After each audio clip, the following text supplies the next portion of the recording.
You don't belong inside.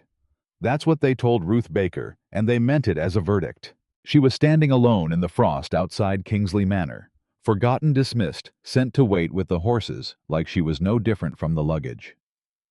Inside, the finest families in all of Yorkshire were dancing.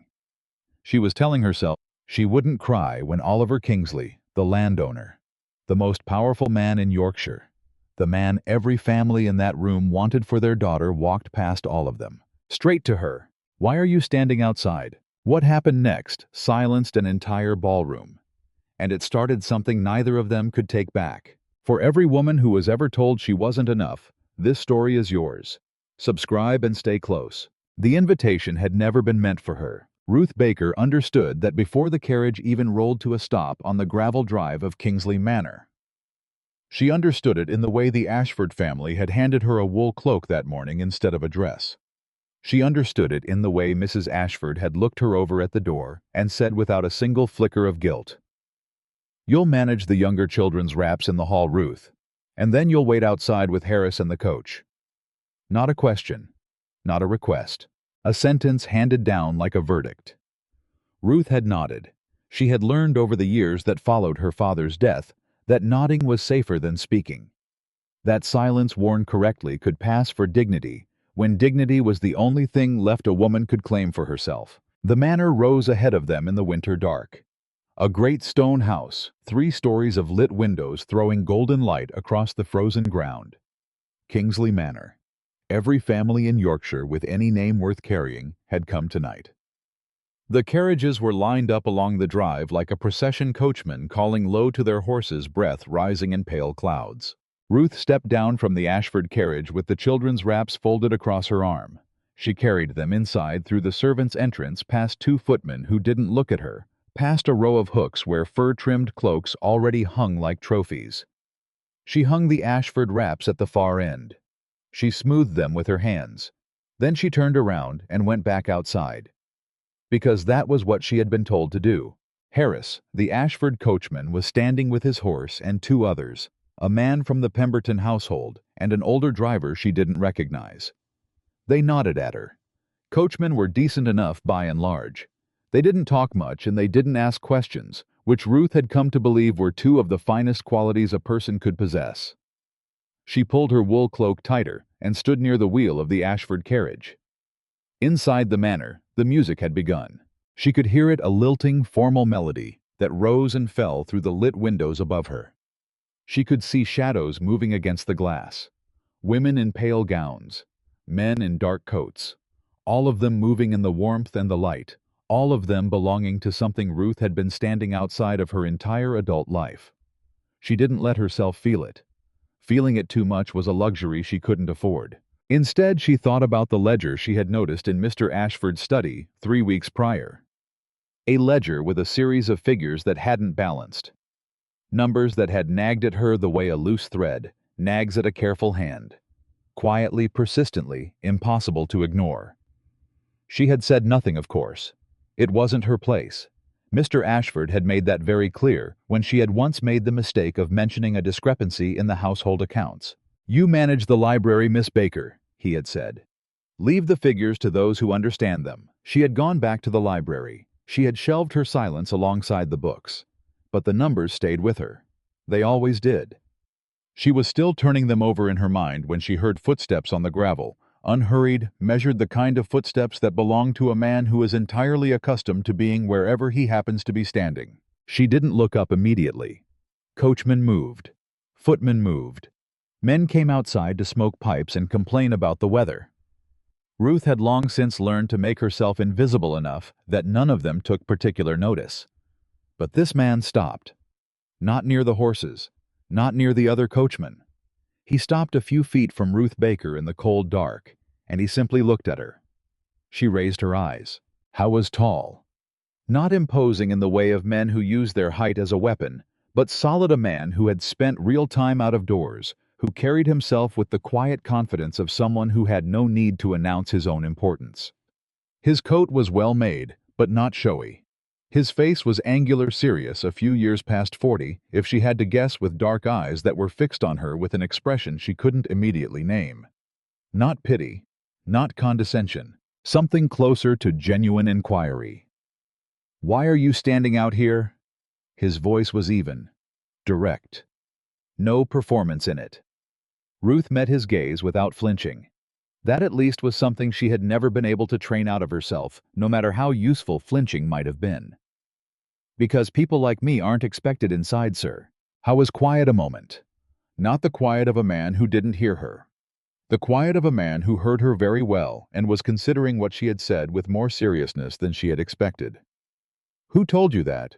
"No one had to." A brief pause. "But tonight the family I came with made it plain enough." He looked at her for another long moment.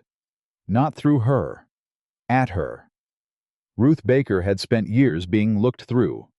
She recognized the difference immediately, and it unsettled her in a way she hadn't anticipated. "What's your name?" "Ruth Baker, sir." "And who do you work for, Miss Baker?" "The Ashford family. I manage their household library." Something shifted in his expression. Not surprise exactly, but a recalibration. As though some assumption he had carried into the conversation had been quietly revised.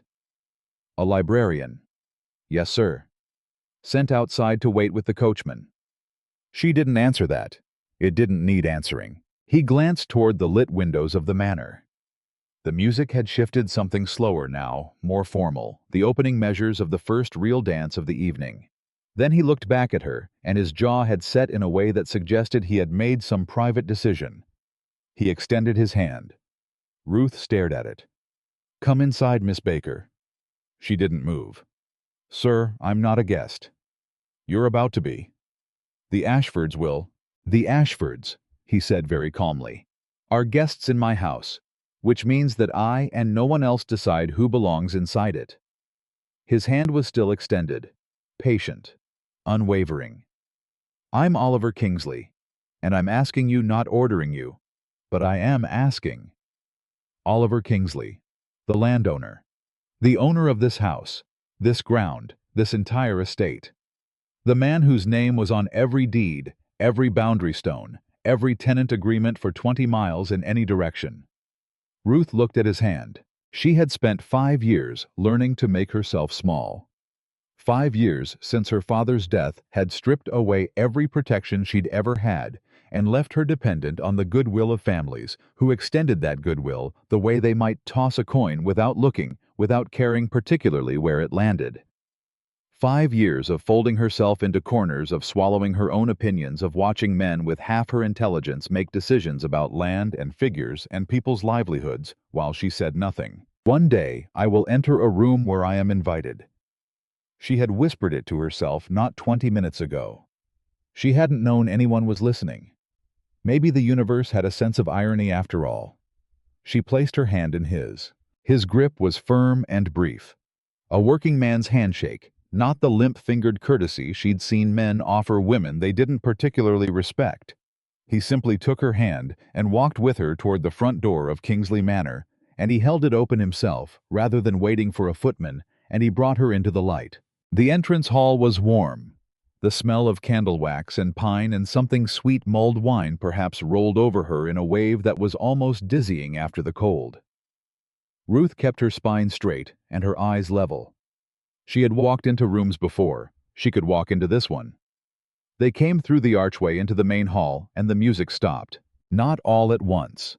A few instruments dropped out first, then the others. The way a fire dies, the edges first, then the center. Conversation ceased in patches, the silence spreading outward from the doorway, where Oliver Kingsley stood with Ruth Baker at his side. She felt every eye in the room land on her. She had been invisible all her life. She discovered something almost worse about the opposite. Mrs. Ashford was standing near the left side of the room with her husband and their eldest daughter. Ruth saw the exact moment the woman recognized her. The color that rose in her face, the way her lips pressed together, the hand that moved to close around her husband's arm. Mr. Ashford's expression went stiff and puzzled the expression of a man who could not quite understand what he was looking at. Several other women nearby followed Mrs. Ashford's gaze. One of them, an older woman in a dark green gown, heavy with pearls, spoke in a voice that was not quite a whisper. "Isn't that the Ashford servant?" Their librarian, I believe. What on earth? Oliver's voice cut across the murmuring like a hand placed flat on a table. He didn't raise it. He didn't need to. Good evening. He addressed the room with the ease of a man speaking to people he had known all his life, which was exactly what he was doing. Forgive the interruption. We'll have the music back in a moment. He looked at the musicians' corner and gave a brief nod, and the musicians, to their credit, picked back up almost immediately. But before the conversation resumed its normal pitch, Oliver Kingsley turned to Ruth Baker and offered her his hand again, this time differently. Palm up. Waiting. An invitation to dance. Ruth's breath caught. Behind her she could hear the Ashfords. Mrs. Ashford's voice strangled with outrage. "Mr. Kingsley, surely you're not she is your librarian," Oliver said pleasantly without turning around. "Yes, you mentioned." He kept his eyes on Ruth. Miss Baker. She had never danced in a room like this. She had danced in her father's parlor years ago when her father was still alive and the world was a different shape. She knew the steps, she knew the form. But knowing the steps and standing in the middle of Kingsley Manor, while half of Yorkshire stared at you, were two entirely different propositions. She lifted her chin. She placed her hand in his. The music carried them out onto the floor, and Ruth Baker danced the first dance of the evening with the most powerful man in Yorkshire, while the assembled cream of English society watched in stunned and furious silence.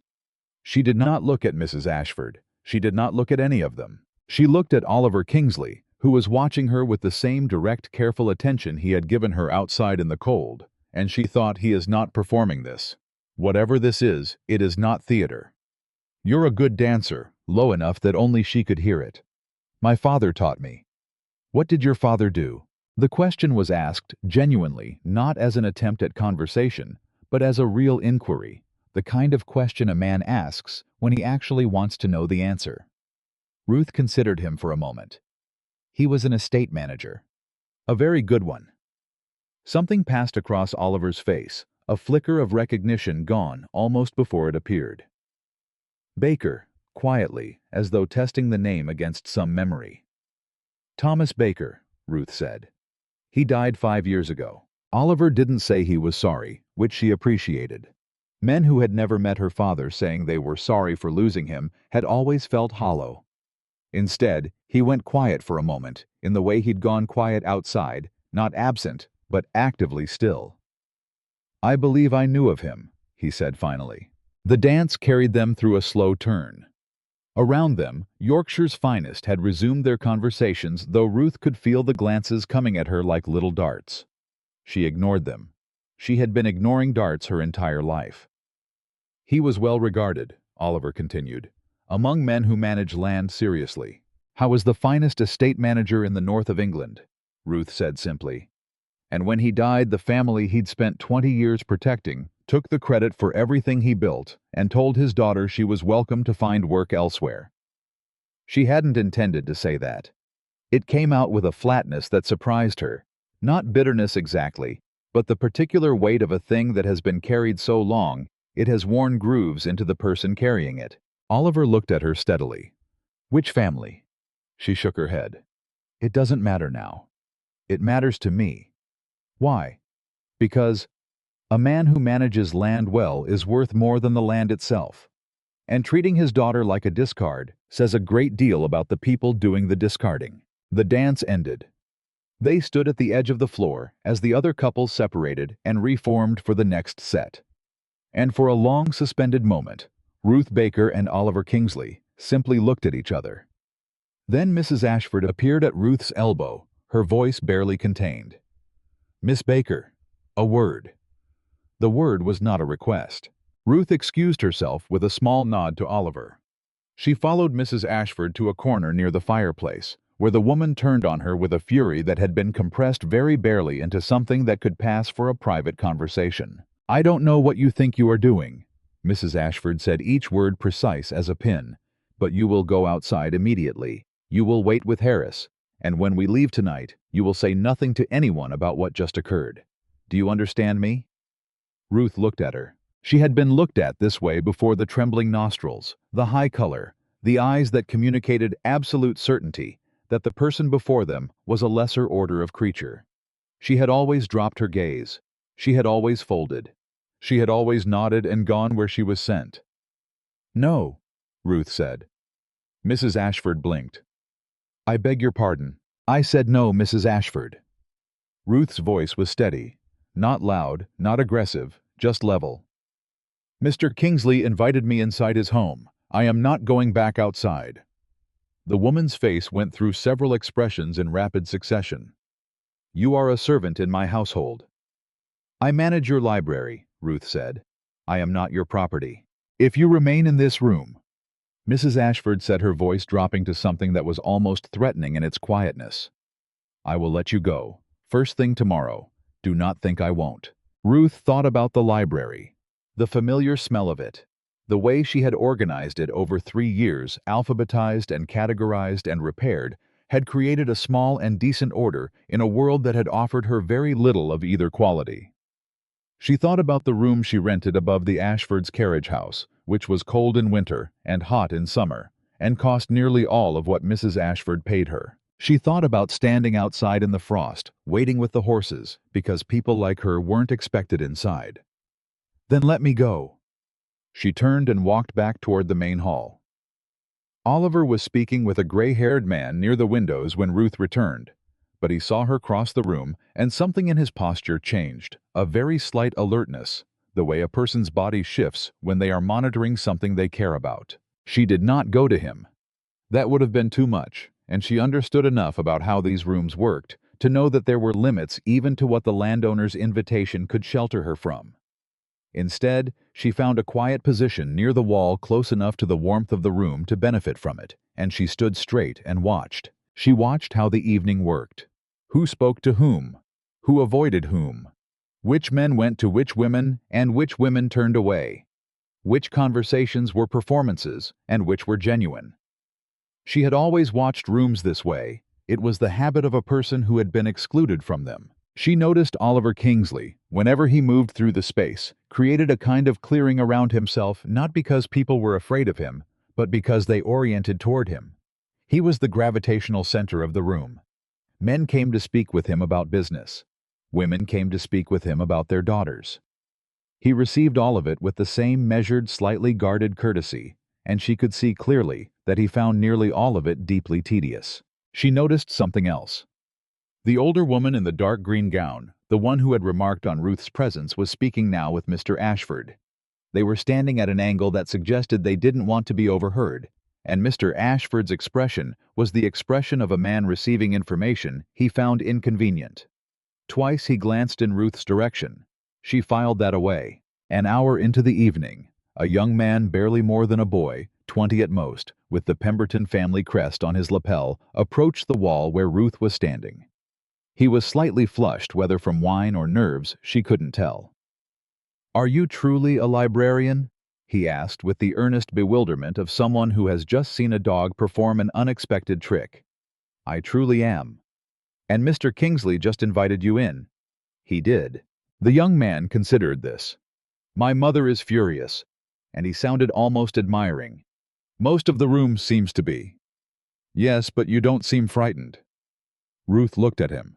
He had a good face open, curious not yet hardened into the shape the world would eventually press him into.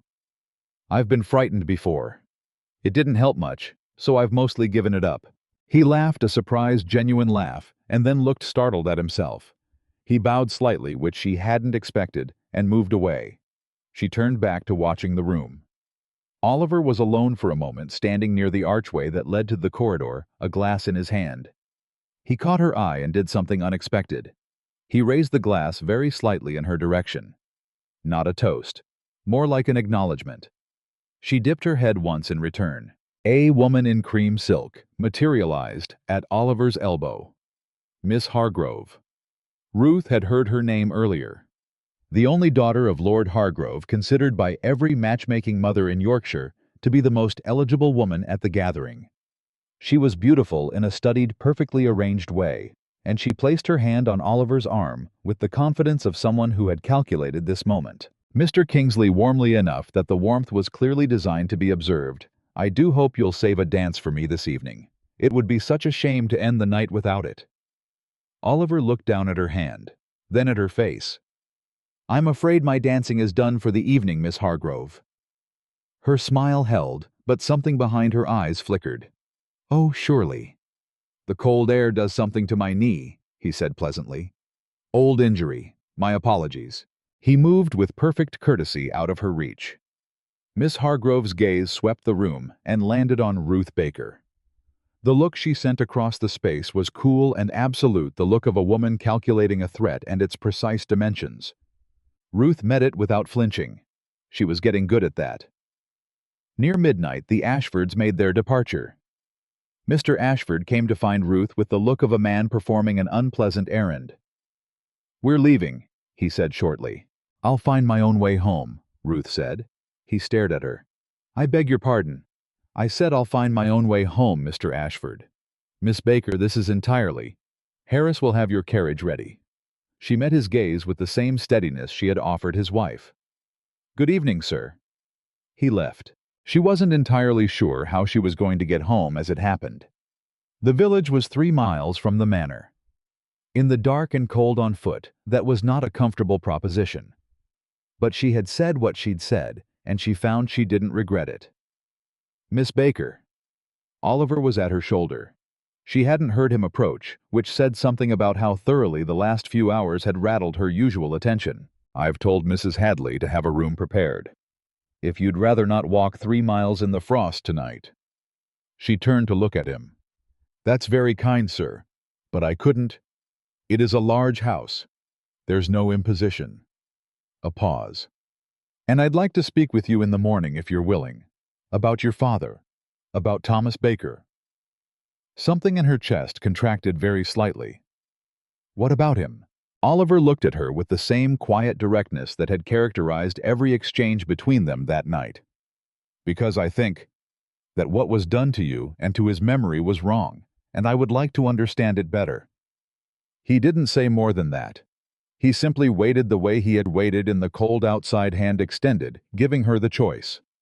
Ruth Baker had been told her entire life what she was worth, where she was allowed to stand. She thought about her father, his careful handwriting in the margins of estate ledgers, his voice in the evenings explaining to a young girl why the land mattered, why the people on it mattered, why numbers told stories if you knew how to read them.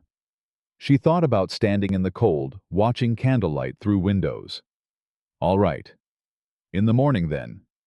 Oliver nodded once. He signaled a passing footman about the room arrangement, and that was that.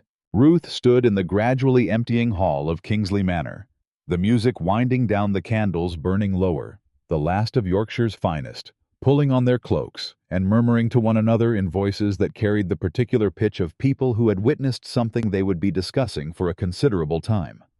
She didn't know what tomorrow would bring. She had learned after enough years of uncertainty not to put too much weight on what the morning might or might not hold. Life had a way of snatching expectations back the moment you formed them. But she was inside. She was warm. And for the first time in 5 years, someone had asked her a question and actually waited for the answer. Outside, the frost was settling on the gravel drive of Kingsley Manor. The last carriages were rolling away into the dark. Somewhere in one of them, Mrs. Ashford was working herself into the particular fury of a woman who has been publicly contradicted by someone she had classified as beneath her notice. Ruth Baker stood in the entrance hall and listened to the house settle into quiet around her. One day she had said, "I will enter a room where I am invited." She hadn't known that day would come in the shape of a man who asked questions and meant them, who extended his hand not as charity, but as recognition, who looked at a woman standing alone in the cold and saw without being told that she had not been put there by her own limitation. She folded her hands together and breathed in the warmth of the room. Tomorrow there would be consequences. There always were. But tonight, Ruth Baker was inside the room. Mrs. Hadley had prepared for Ruth was small and clean, with a narrow bed and a single window that looked out over the east garden. Ruth didn't sleep much. She lay in the dark and stared at the ceiling and listened to the house breathe around her, the settling of old timbers, the distant sound of wind against glass, the occasional footstep of a night servant moving through some corridor below. She had told the Ashfords she would find her own way home. By morning, that sentence would have consequences. She understood that clearly. Mrs. Ashford was not a woman who accepted contradiction quietly, and Mr. Ashford, for all his mild manner, had always been more his wife's instrument than his own man. By the time the sun rose over Yorkshire, there was very likely a letter being composed in the Ashford household that would end Ruth's employment, her tenancy, and her access to the only library in the county that had been willing to let her run it. She lay in the dark and catalogued her options the way her father had taught her to do. Not with panic, but with a ledger's precision. Assets on one side, liabilities on the other. See the real numbers. Don't let fear inflate the liabilities column. Assets: she was housed tonight. She was warm. She had a skill set that most people in her social position did not.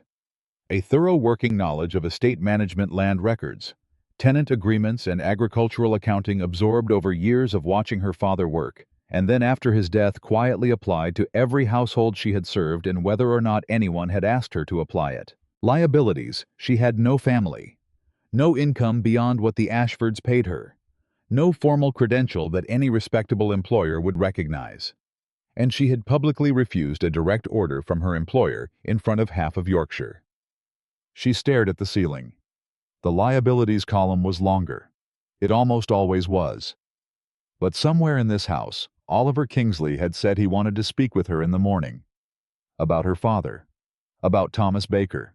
She didn't know what that meant. She wasn't going to let herself hope too hard about what it might mean. Hope, in her experience, was a thing that needed to be rationed carefully, like flour in a lean winter, enough to keep you going, not so much that running out would break you. She closed her eyes, and finally somewhere in the small hours slept. Morning came gray and cold.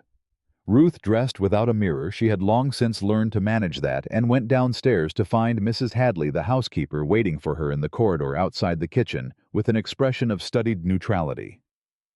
"Mr. Kingsley is in the estate office," Mrs. Hadley said. "He asks if you'd take breakfast first." Ruth had not eaten since the previous afternoon. Her body knew this with some urgency. "Please thank him. I'll eat whatever's simplest." Mrs. Hadley studied her for a moment with the particular assessment of a woman who runs a household and has over decades developed an almost uncanny ability to classify the people who pass through it. Whatever category she arrived at, she gave a short nod and led Ruth to a small parlor off the kitchen where a plate had been set. Bread, butter, cold meat, and tea that was still genuinely hot. Ruth ate quickly and without fuss. She had given up performing delicacy at mealtimes a long time ago. She found the estate office at the end of the ground floor's east wing, a room whose door stood open. Oliver Kingsley was behind a large desk that was absolutely covered in papers, ledgers, folded maps, correspondence stacked in precarious towers that suggested an organizational system existing primarily in their owner's head. He was reading something when she appeared in the doorway, and he looked up immediately, which meant he had heard her coming. "Miss Baker, come in." She came in. There was a chair across the desk from him, and she took it because he gestured to it, and because standing while he sat would have been a kind of performance neither of them needed. "How did you sleep?" "Well enough," she said. "Thank you for the room." He set down the paper he was holding. In the morning light, without the grandeur of the ballroom behind him, he looked more like what she suspected he actually was, a working man of property. Someone who spent more time in this office and out on his land than in any social drawing room. There were ink stains on his right forefinger. His coat was good, but worn at the left cuff. She liked that. She hadn't expected to, but she did. "I spoke with a man last night," Oliver began, after most of the guests had gone. "Gerald Pembroke. He's 70 now, mostly retired. He knew your father." Ruth's hands folded in her lap went very still. "He spoke of him with—" Oliver paused, choosing the word with the care of someone who understood that the next few minutes mattered.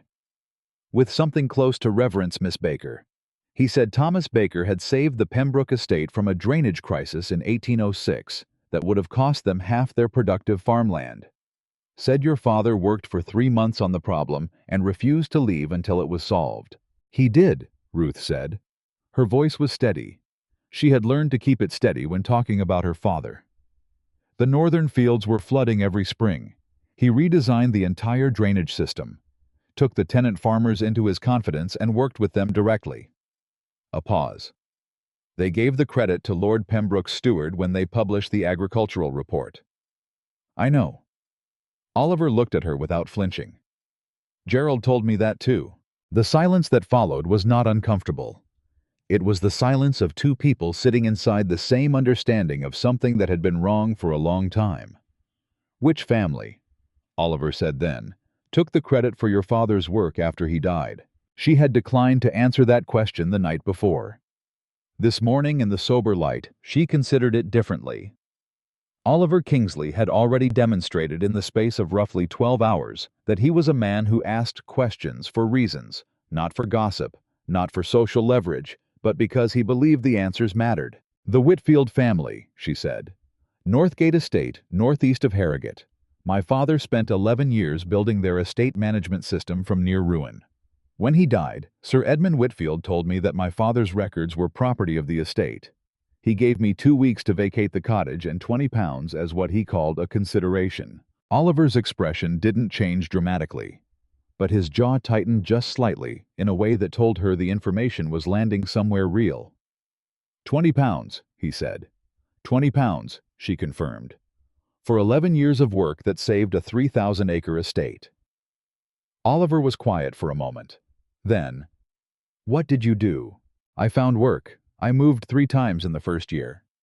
She kept her voice matter-of-fact. She had told this story to no one. She had never had occasion to, or anyone who asked, and she found that telling it without embellishment was the only way she could tell it at all. I took any position that would have me.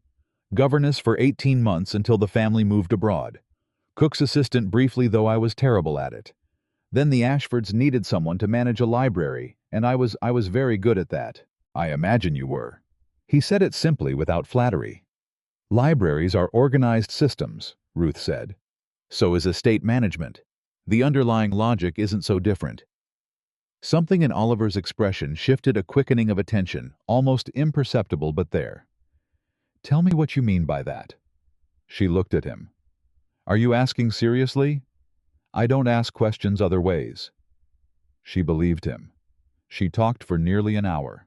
She hadn't talked like this substantively, without hedging or diminishing or watching for the exact moment when a man's expression shifted from interest to the polite vacancy that meant he had stopped listening in years, perhaps since her father was alive.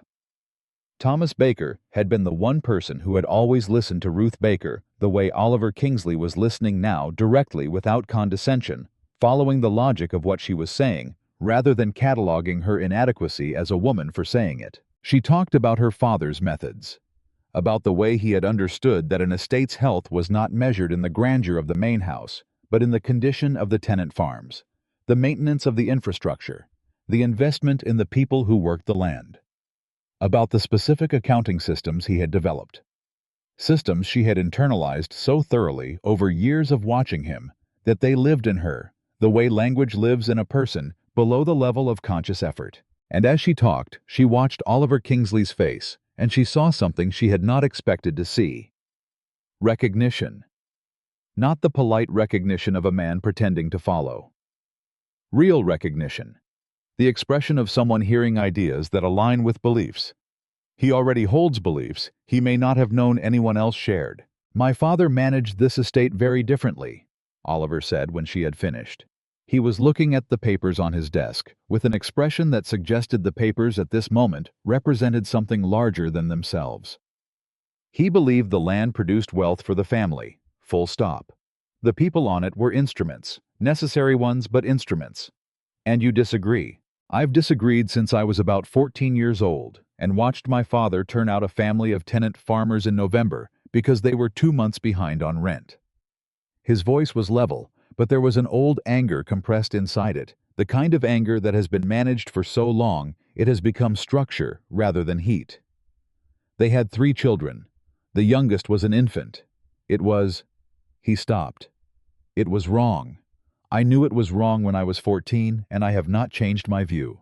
Ruth looked at this man, this landowner, This person whom society had placed at the top of a very specific and unyielding hierarchy, and thought about all the ways a person's origin could fail to predict their character. "The reason I wanted to speak with you this morning," Oliver said, "is not only about your father." He moved one of the ledger stacks slightly to one side and folded his hands on the desk. "I have a situation on this estate that has been troubling me for 6 months. I have a steward, a competent man I thought experienced, but the figures haven't been adding up in ways I can explain, and he cannot seem to explain to my satisfaction either." Ruth went still. "Last night," he continued, "watching you stand in that room, watching you watch that room, I should say I thought here is a person who understands what I'm looking at and isn't telling me she understands it because no one has asked." He paused. "So I'm asking, would you be willing to look at the Kingsley estate records?" The question landed in the space between them like a stone dropped into still water, the ripples going out in every direction. Ruth understood exactly what he was offering, and she understood exactly what it would mean for her position in this county, for the way every person who had watched her dance in that ballroom last night would interpret it, for the extraordinarily thin line between estate consultant and woman of questionable connection to a wealthy landowner in the eyes of 1816 Yorkshire. She also understood that the ledgers on that desk were wrong. She had noticed it the moment she sat down, not the specific wrongness yet, but the shape of wrongness. The way a person who has spent their life reading figures senses an imbalance before they can name its location. "Yes," she said, "I'm willing." Oliver pulled 3 of the ledgers from the nearest stack and placed them in front of her. She opened the first one. 20 minutes later, she had found the problem. It wasn't on the surface dramatic. It rarely was in her experience. The most significant errors in accounting had a habit of disguising themselves as minor irregularities, the way a crack in a foundation can look like a scratch until the wall shifts. What she found was a pattern of rounding adjustments in the grain sale accounts. Tiny repeated each one, insignificant in isolation, but running across 12 months of records multiplied across 6 different tenant farm accounts. The total discrepancy was not trivial. She looked up. Oliver was watching her with the focused attention of a man who has been waiting for confirmation of a thing he already suspected. "Your grain sale proceeds are being skimmed," Ruth said. "Not aggressively. Whoever's doing it was careful. But the adjustments follow a pattern, always in the rounding, always in the same direction, always in accounts that route through a single secondary ledger." She turned the book toward him and pointed to the relevant columns. "If this has been running for the period, I think it has the total sum is closer to £400. Oliver looked at the columns. He looked at them for a long, silent moment. "Hargrove," he said quietly. Ruth frowned. "I'm sorry. My steward." Oliver's voice was very controlled. "His name is Hargrove. He is the uncle of Miss Hargrove." Ruth sat back very slightly. Last night's image surfaced immediately. Miss Hargrove, cream silk hand on Oliver's arm, the calculated warmth of a woman working a well-prepared plan. The cool, appraising look she had sent across the ballroom in Ruth's direction. "That's—" Ruth stopped. "A significant complication." Oliver finished with the restrained understatement of a man whose first instinct in any situation was to find the most precise word available. "Yes." He stood up from the desk and moved to the window.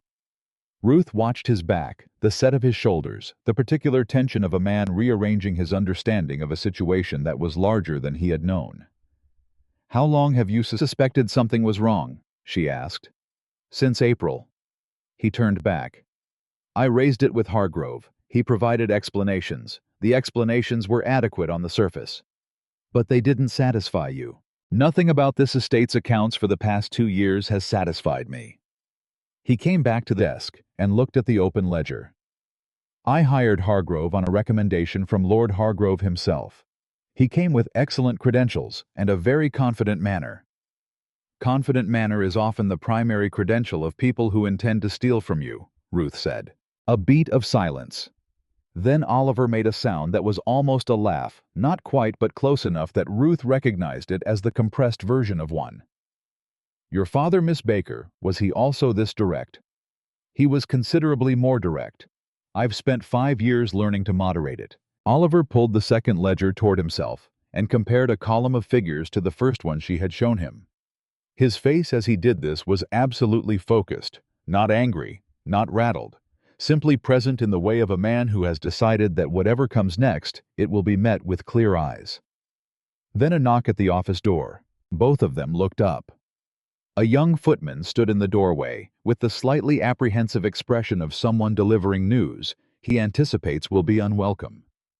"I beg your pardon, Mr. Kingsley. Mr. Hargrove has arrived. He says you were expecting him this morning." The quality of the silence in the room changed entirely. Oliver straightened. He closed the ledger, both ledgers with deliberate hands. Then he looked at Ruth, and the question in his eyes was one he didn't need to speak aloud. She thought about it for exactly 3 seconds. She moved her chair to the side of the desk, not hidden, not in the back of the room, but off to the left, partially behind the angle of the open door. A witness's position. She folded her hands in her lap. Oliver looked at her location, gave one nod, looked back at the footman. "Send him in." Martin Hargrove was a man built for credibility. 60s, silver-haired, with the kind of bearing that announced at every moment that this was a man who knew the value of things. He came into the office with the comfortable authority of someone who had walked into this room many times and expected to continue doing so. He stopped when he saw the ledgers open on the desk. Not for long. Just a fraction of a second, the smallest possible hitch in his stride, but Ruth caught it the way she caught everything. "Mr. Kingsley." He extended his hand easily. "Good morning. I hope last night's gathering went well." "Well enough." Oliver shook the hand briefly without warmth. "I have some questions about the grain accounts." Hargrove settled into the chair across the desk, the chair where Ruth had been sitting with the ease of a man entirely untroubled by this topic. "Of course. You'll recall we discussed the third quarter in some detail last month." "We discussed your explanations for the third quarter," Oliver said. "I'm looking at a different pattern this morning." He opened the first ledger and turned it to face Hargrove. He pointed to the same column Ruth had shown him. Hargrove looked at the figures. His expression shifted into something thoughtful, collegial, the expression of a competent professional engaging with a technical question. "The rounding adjustments there are standard practice when the mill weights vary between." "The mill weights don't vary in that direction, 6 consecutive times on 6 different accounts," Ruth said from her position behind the door. Hargrove turned. He saw her. Something happened to his face. The professional ease didn't fall off it. Men like Hargrove didn't lose their composure that quickly. But it restructured. A slight hardening around the eyes. A reassessment running rapid and cold underneath the composed surface.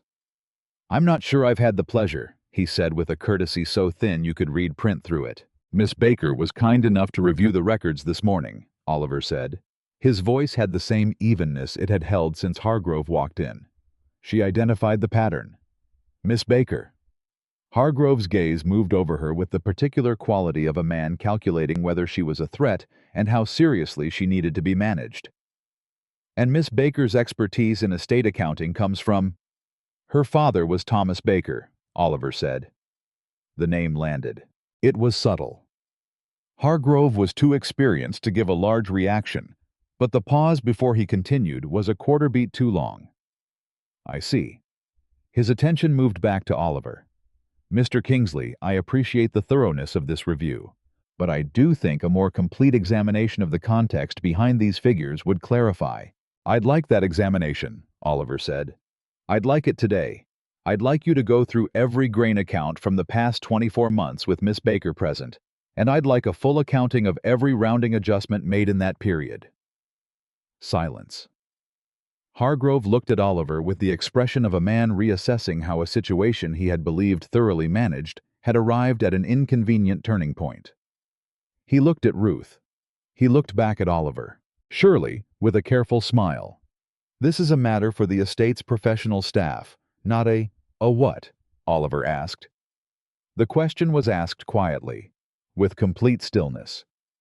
But the word he hadn't used, the category Hargrove had been reaching for, the dismissal he had been about to employ, sat in the air between them like a sentence that had already been spoken. Hargrove recalibrated.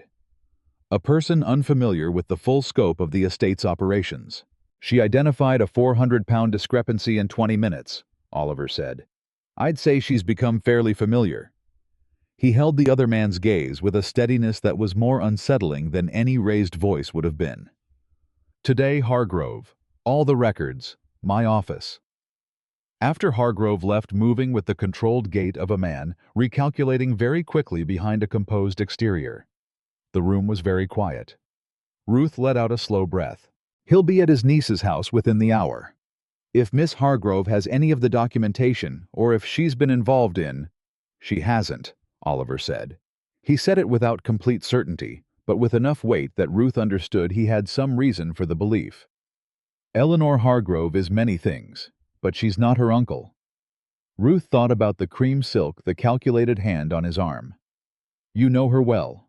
I have known her family for 15 years. A pause. She was put forward as a suitable match by her father. My father and approximately every other family in the county at various points over the past decade. She is an intelligent woman, in an impossible position, expected to secure herself through marriage to a man who has made clear as politely as he knows how that he is not interested. Ruth absorbed this. That's a situation I understand well enough to feel some sympathy for, Oliver said. Whatever her uncle has done, Eleanor is not responsible for it. The complexity of this, the layered obligations, the distinction between complicity and circumstance, the fundamental decency of a man who could separate a person from their family's wrongdoing settled over Ruth in a way she hadn't anticipated. She had spent 5 years in a world that did not make those distinctions. The Whitfields, the Ashfords, the entire social architecture of this county. It trafficked in categories and names, in the assumption that blood was character and position was virtue. Oliver Kingsley was speaking a different language entirely. And then the second thing hit her. She had been so focused on the ledger on Hargrove, on the immediate mechanics of what she'd found, that she had not yet fully processed the wider implication. Oliver, his given name out before she'd considered whether to use it. She stopped. He didn't appear to find it remarkable. What is it? The grain accounts are one ledger, but if someone has been running adjustments through those accounts for 2 years, they are almost certainly running them through others. She leaned forward. Land sale records, timber rights, tenant improvements. Any account that routes through a secondary ledger and has enough volume to absorb small, consistent losses. She looked at the stacks of paper on his desk with new eyes. This estate is much larger than what I saw this morning. If the pattern holds across the full set of accounts, the total figure is not 400 pounds. Oliver went very still. How much? He asked. I don't know yet. She met his eyes directly. But I think you should let me find out before Hargrove comes back this afternoon. He was already moving the stacks toward her. She was already opening the next ledger. They worked through the morning without speaking much, because the work didn't require speaking. It required the particular focused attention that Ruth had always found more comfortable than conversation. Oliver pulled records and cross-referenced dates, while Ruth tracked patterns through the figures, her pencil moving in rapid small notations in the margins of a blank page she'd taken from his desk. Mrs. Hadley appeared at noon with a tray cold pie bread, more tea, and set it down without comment, and Ruth ate, without looking up from the page she was examining, and Oliver ate standing at the window, reading through a correspondence file, and Mrs. Hadley removed herself with the efficiency of a woman who had been running this household long enough to understand when the people in it were doing something that mattered. By 2 in the afternoon, Ruth had her number. She set down the pencil. She stared at the final column for a moment. Then she looked up. Oliver was watching her face. Tell me. Over 26 months, she said slowly. Across 8 separate account categories, the consistent pattern of adjusted figures represents a total discrepancy of— She paused. Not for effect, because the number still surprised her even though she had arrived at it herself. Approximately 2,300 pounds. The silence that followed had a particular quality. 2,000? Oliver stopped. I've checked it twice. He set down the correspondence file. He looked at the pages spread across his desk, the morning's work, the evidence assembled in Ruth Baker's clear, precise handwriting, and his expression was that of a man confronting not just the scale of a theft, but the years during which it had been occurring. The decisions it had affected the people who might have been differently treated if those resources had remained where they belonged. "He's been here 6 years," Oliver said. Ruth did the math. 6 years. The 2,300 pounds she had found covered 26 months. "Then I haven't found all of it yet." The words landed with a weight that neither of them tried to diminish. He looked at her, and for the first time since she had walked into this office that morning, the composure slipped very slightly. Not into anger, into something more complicated.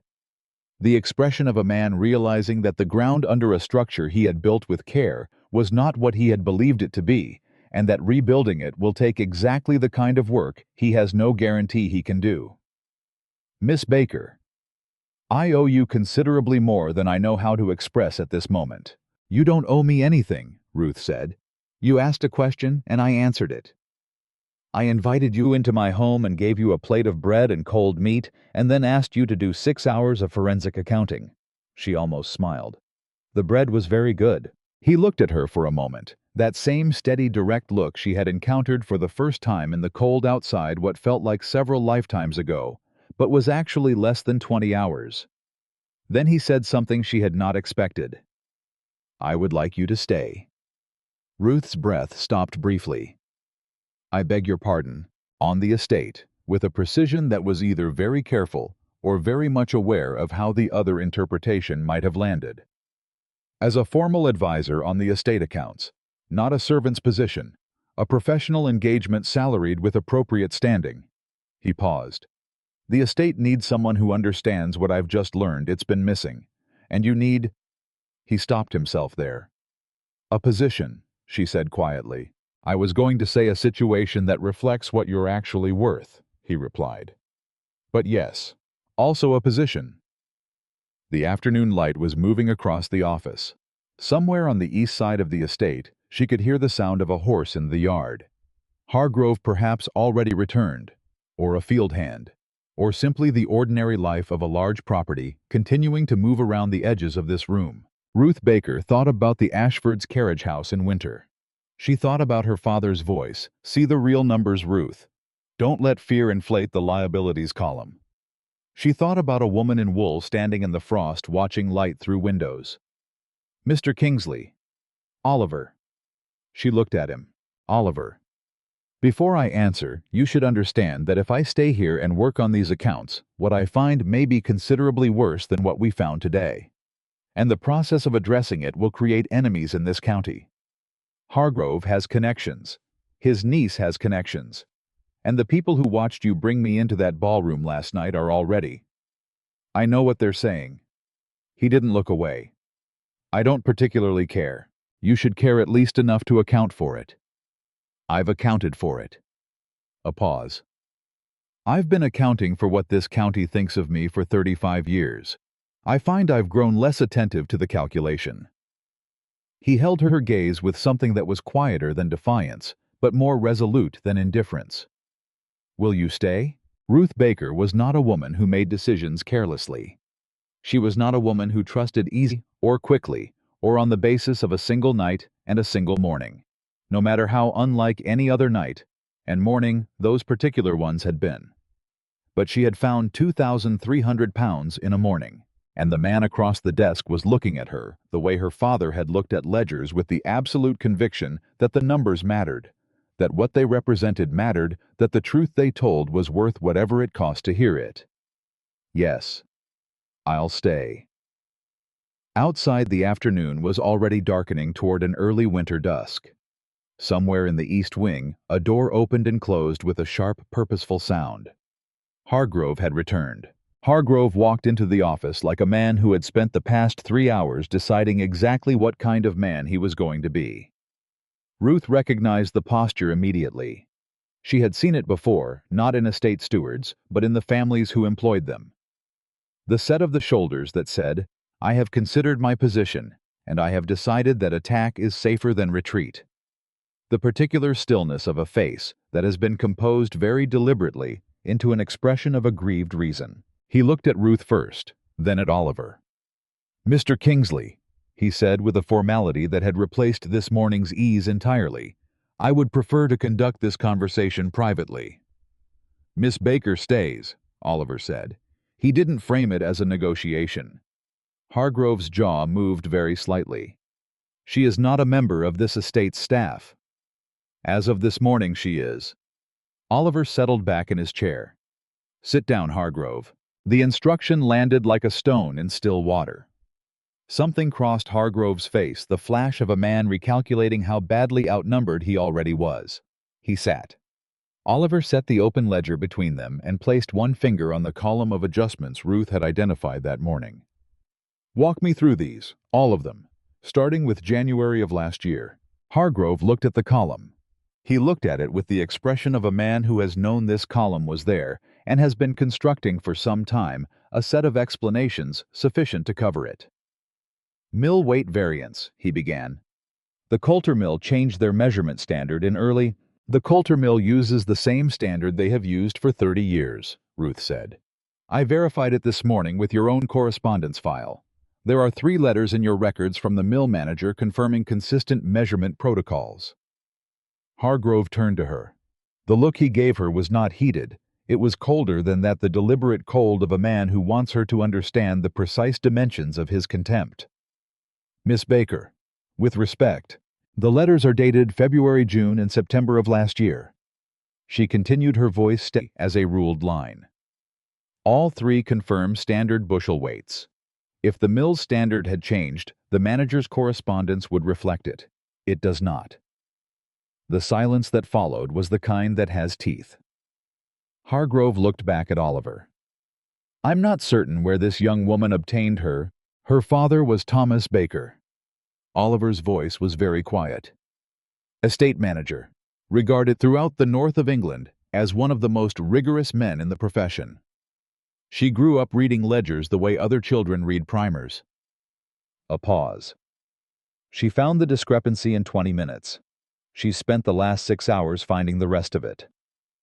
Hargrove went still, not the composed stillness of a professional maintaining dignity under pressure.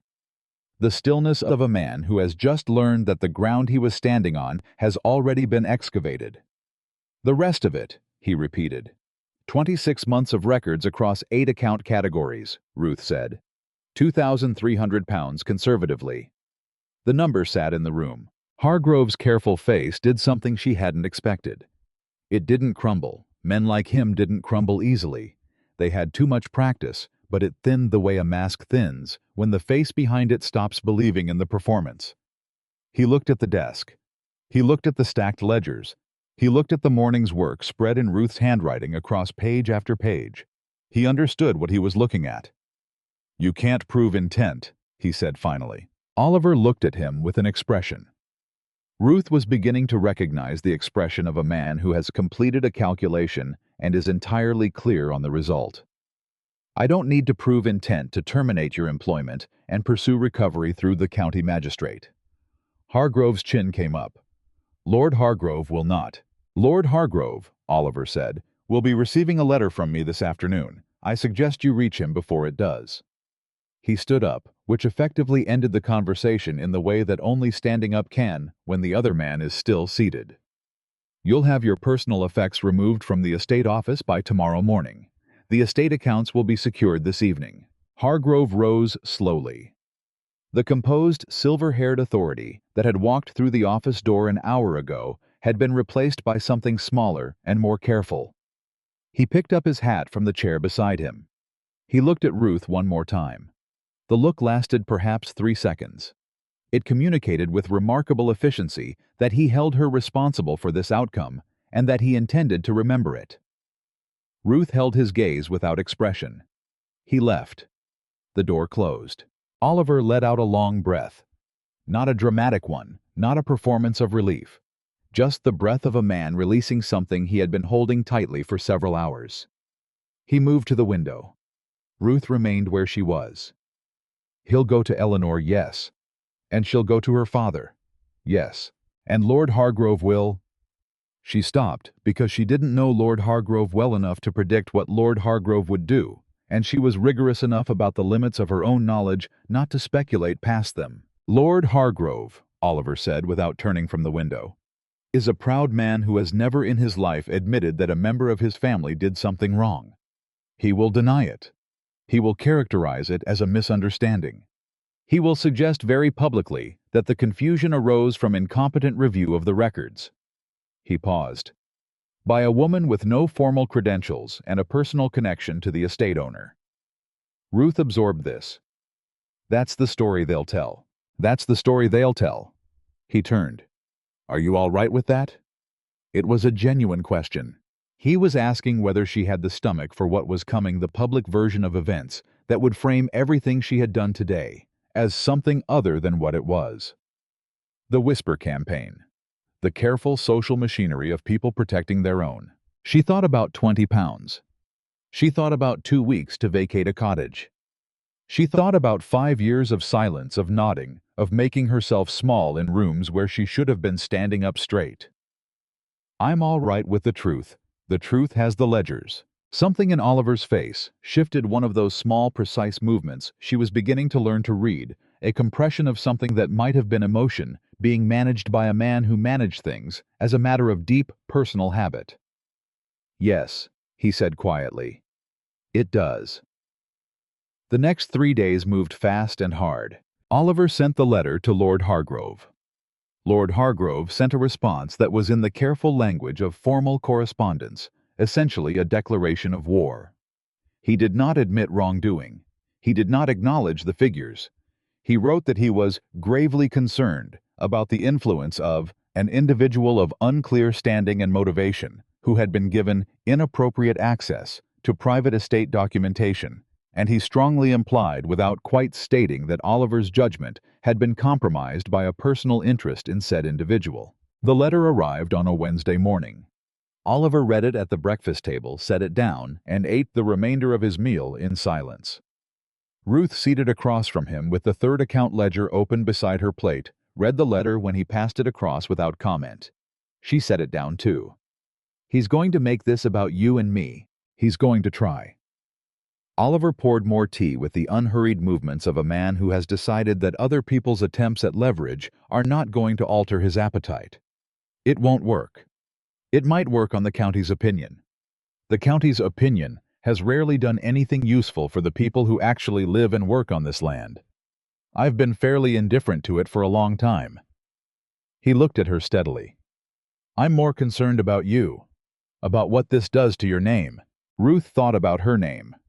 Ruth Baker, daughter of Thomas Baker, who had spent his life working for people who took his work and gave him nothing for it, who had died with 20 pounds worth of acknowledgement to show for 20 years of excellence, whose daughter had spent 5 years making herself invisible so that no one would have cause to discard her the way her father had been discarded. What this did to her name.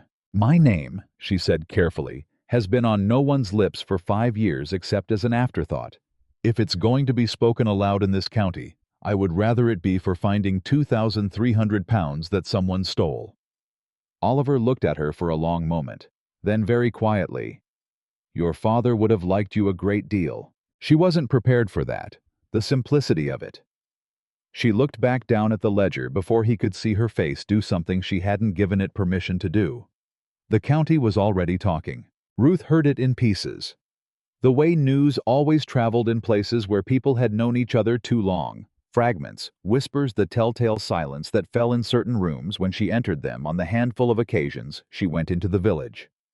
She went to the lending library, which she had managed for 3 years, and which now existed without her, since Mrs. Ashford had, as promised, terminated her position the morning after the ball.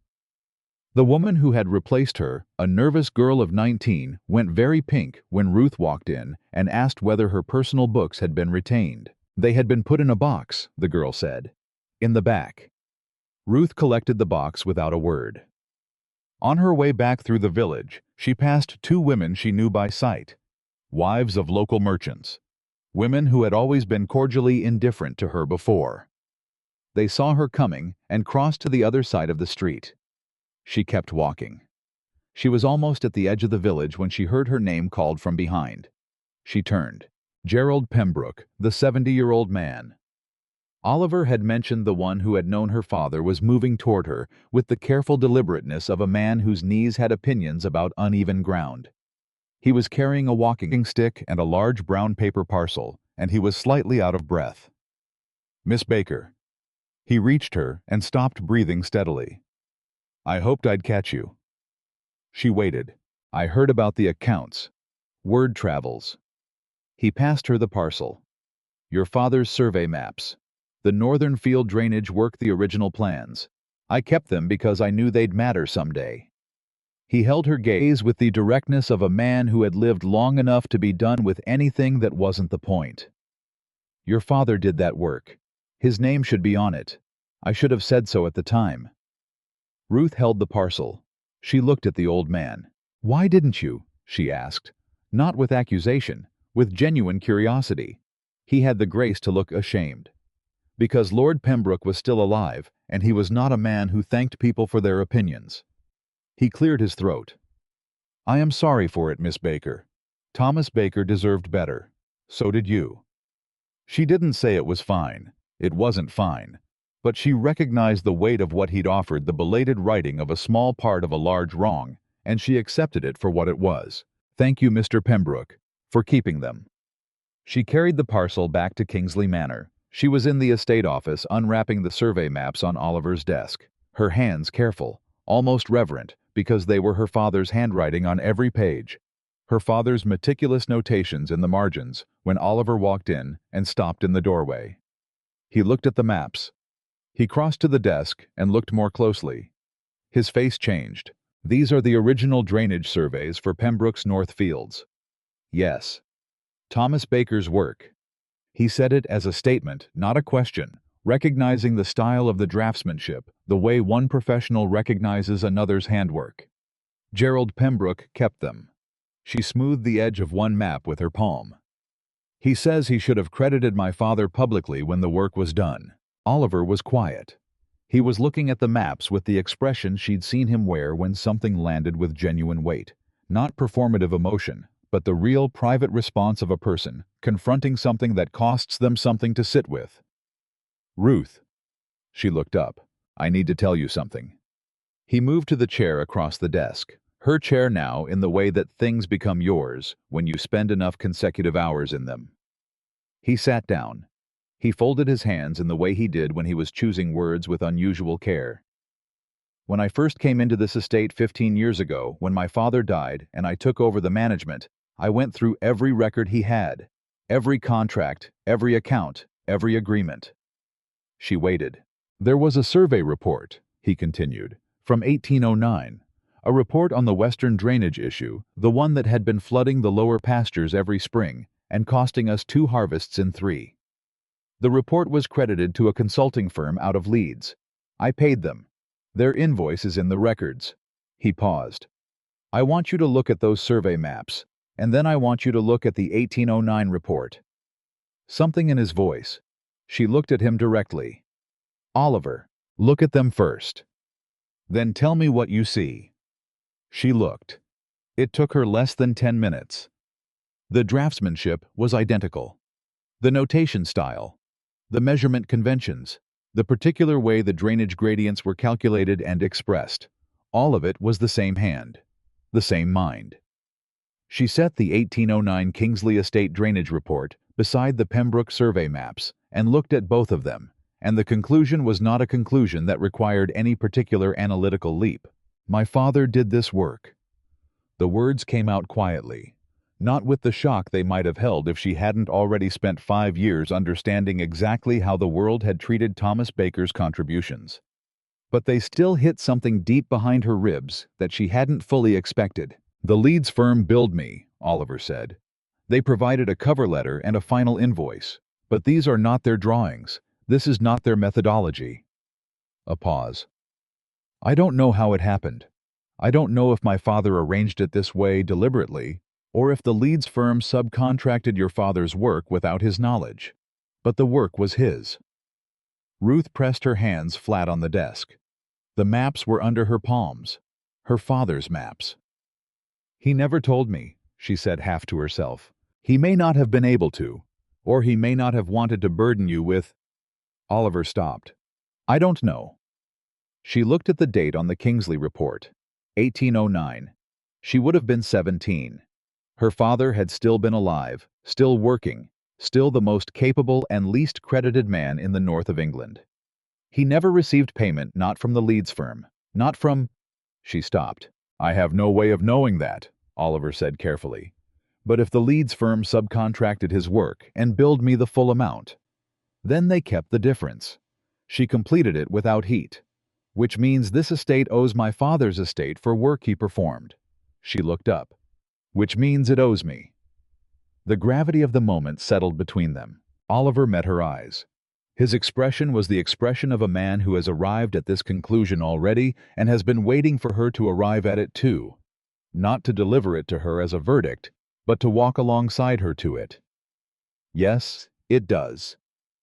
Ruth Baker sat in the silence of the Kingsley estate office, surrounded by her father's maps and 26 months of somebody else's dishonesty, and felt something she hadn't felt in a very long time. Not relief, not triumph. Something quieter and stranger than either the specific sensation of a long debt being named at last, of a ledger that has been wrong for years, being brought slowly and painfully into alignment with the truth. She was still sitting with that when the knock came. Not at the office door. At the front of the house, the kind of knock that announced itself as something official. She and Oliver both heard it. Footsteps. Mrs. Hadley's voice low in the entrance hall. Another voice higher, more insistent. Oliver stood.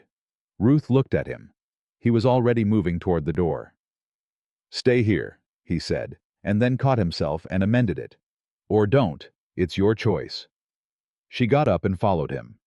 Eleanor Hargrove was standing in, not the polished, calculated woman from the ballroom, not the cream silk and the composed warmth. This Eleanor Hargrove had come in from the cold, without adequate preparation, her cloak askew, her face holding the particular kind of controlled distress that has been under significant strain for several days and is very close to its limit. She looked at Oliver. She looked at Ruth. To Ruth's complete surprise, she spoke to her directly. Miss Baker. Her voice was tight but steady. I am not here for my uncle. I want to be very clear about that. She looked back at Oliver. My uncle told me last night what had been found. He told me his version of it. I spent last night going through my own records. She pulled a folded set of papers from inside her cloak. These are letters, between my uncle and a man named Sefton, a solicitor in Leeds. She extended them toward Oliver. They document the arrangement, what he took, where it went. A pause. And what he intended to take next. The hall was very quiet. Oliver took the papers. He unfolded them. He read for 30 seconds, and the expression that moved across his face was not anger, not satisfaction. It was something more precise than either. Eleanor, how is going to take the Eastern pasture agreements next? She said, her voice not quite steady now. The long-term tenant contracts. He had a buyer arranged. She pressed her lips together. My father doesn't know. Or if he knows, he has chosen not to know, which is... She stopped. My father made this choice. I am not willing to make it with him. Ruth looked at this woman. The woman she had watched from across a ballroom less than a week ago, had clocked as a social operator with a precise agenda, had categorized in the efficient shorthand of someone long accustomed to reading rooms. And she saw what she had missed from that distance. Eleanor Hargrove was brave. In the specific and costly way that required a person to choose a truth that hurt them over a lie that would have been easier. Considerably easier. You understand what this means for your family, Ruth said. Eleanor looked at her. I understand exactly what it means. A beat. Do you know what my father told me, Miss Baker, when I showed him these letters last night? A woman who cannot manage her loyalties cannot expect to be managed by any man of standing. The pain in her face was open and real. He meant it as a warning. I took it as a description of who I intend to be. Nobody spoke for a moment. Then Oliver quietly. You should have legal counsel before you say anything more. I can arrange... I don't need counsel, Eleanor said. I need this to be finished. She looked at the papers in his hands. Those documents combined with what Miss Baker found in the accounts are sufficient. My uncle knows it. He left for London this morning. Oliver absorbed this. Then he looked at Ruth. She was thinking about the Eastern pasture agreements. The long-term tenant contracts. The families living on this land, farmers, laborers, people whose livelihoods were written into those agreements in ink that someone had been planning to sell out from under them. She was thinking about her father, who had understood more than anyone Ruth had ever known, that the real cost of this kind of theft was never measured in pounds. "How many tenants are on the eastern pastures?" she asked Oliver. 14 families. 14 families, in November, with winter coming. Her jaw tightened. "We need to review every one of those contracts today before anything else. Before the letters, before the magistrate, before any of it. The tenant agreements first." Oliver looked at her with the expression she had come to recognize as his equivalent of full agreement.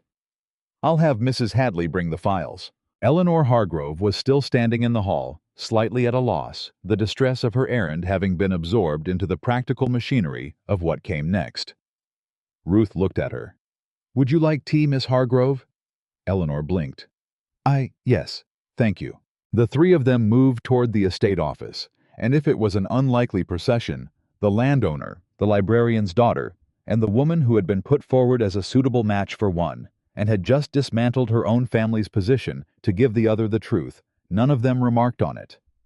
There was too much work to do. They spent the rest of the afternoon on the tenant contracts. Ruth moved through them with the same focused efficiency she had brought to the grain accounts with Eleanor, who turned out to have a sharper mind for legal language than Ruth had credited working alongside her on the terminology of the lease clauses. Oliver handled correspondence 3 letters to the county magistrate, 2 to a solicitor in York, whom he trusted, 1 to the Leeds firm, whose name appeared on the 1809 drainage report, which was a letter whose contents Ruth did not read, but whose writing had taken Oliver longer than any of the others. By evening, they had secured the tenant contracts. They had documented the Sefton connection. They had assembled a complete picture of Martin Hargrove's 6-year administration of the Kingsley estate accounts that was, Ruth knew, considerably more damning than anything a magistrate's investigation would have produced on its own. Eleanor left at dusk, refusing the room that Oliver offered with a quiet dignity that suggested she needed to go home and be alone with what she had done before she could be anywhere else. She paused at the door. "Miss Baker." She didn't quite look at her. "My uncle said when I confronted him, he said the only reason this had been found was because Oliver had brought in a woman with a grudge and called it competence." She did look at her now. "For what it's worth, I have watched 3 different solicitors and 2 estate managers fail to find what you found in a morning. A grudge doesn't do that." A pause. "Competence does." She left. Ruth stood in the entrance hall and listened to the sound of the carriage pulling away. Behind her, Oliver appeared in the corridor. He leaned against the doorframe with the particular tiredness of a man who has been at full capacity since before breakfast and is now running on something more fundamental than energy. "Are you all right?" he asked. She considered the question. Her back ached. Her eyes ached from a full day of close figure work. She had discovered that her father's work had been used and uncredited on at least 2 major estates. She had spent an afternoon assembling the legal documentation to bring down a man who would have, in the natural course of events, spent another 4 years stealing from 14 tenant families. "I'm excellent," she said, and was surprised to find she meant it. Oliver looked at her for a long moment in the quiet of the hall, and something in his expression had that quality again, the careful compression of something that was asking very quietly to be something other than compressed. He didn't say what he was thinking. She suspected he was not a man who said such things easily or quickly, and she found that she respected that about him rather than wishing it otherwise. "There's still the Leeds firm, the 1809 report. That's not finished." "No," he agreed. "It's not. And there are likely other estates." She had been thinking about this all afternoon in the background of everything else. "If the Leeds firm was subcontracting my father's work and taking full payment, they would have done it more than once." Oliver straightened from the doorframe. "How many more times do you think?" Ruth looked at him steadily. "I think we need to go to Leeds." The road to Leeds took 6 hours. Oliver had arranged a proper carriage, not the Ashford kind, not the kind designed to communicate social hierarchy at a glance, but a working vehicle, well maintained and fast. Ruth sat across from him with her father's survey maps in a leather satchel on her lap, and the Sefton correspondence folded inside her coat close to her body, the way a person carries something they cannot afford to lose. They didn't speak much for the first hour. That was all right. Ruth had discovered over the past several days that silence with Oliver Kingsley was not the loaded, careful silence she had known in most rooms, the kind that required monitoring that could shift into judgment without warning. His silence was working silence, the kind that meant he was thinking, and that whatever he was thinking mattered to him enough to do it properly. She was thinking too. She was thinking about the Leeds firm, Sefton and Associates Surveyors and Land Consultants, established 1798. She had found 3 more references to them in the Kingsley estate records overnight after Eleanor left. 3 more reports, 3 more invoices, 3 more examples of work that bore in the draftsmanship and methodology the unmistakable signature of Thomas Baker's hand. She was thinking about how many other estates might have the same reports filed in their records, how many other invoices paid to a firm that had simply taken a man's labor, put its own name on it, and collected twice, once from the client and once presumably from her father, at a fraction of what the work was worth. Or perhaps not even that. Perhaps nothing at all. She pressed her hand flat against the satchel in her lap. "You're angry," Oliver said. She looked across at him. He was watching her with the quiet attention that she had stopped finding unsettling sometime around the 2nd day at the manor, and had started finding simply true. He saw things. He paid attention. Not as a performance of attentiveness, but because he was genuinely constitutionally interested in what was actually happening in front of him. "I'm precise." The corner of his mouth moved. "That too. Anger without precision is just noise," Ruth said. "My father taught me that. He was the most precise man I have ever known, and when he was angry, which was not often, it was the most focused thing you had ever seen, like a lens concentrating light." She paused. "I am trying to be like that right now." Oliver was quiet for a moment. Then, what would he say if he were here? She thought about it.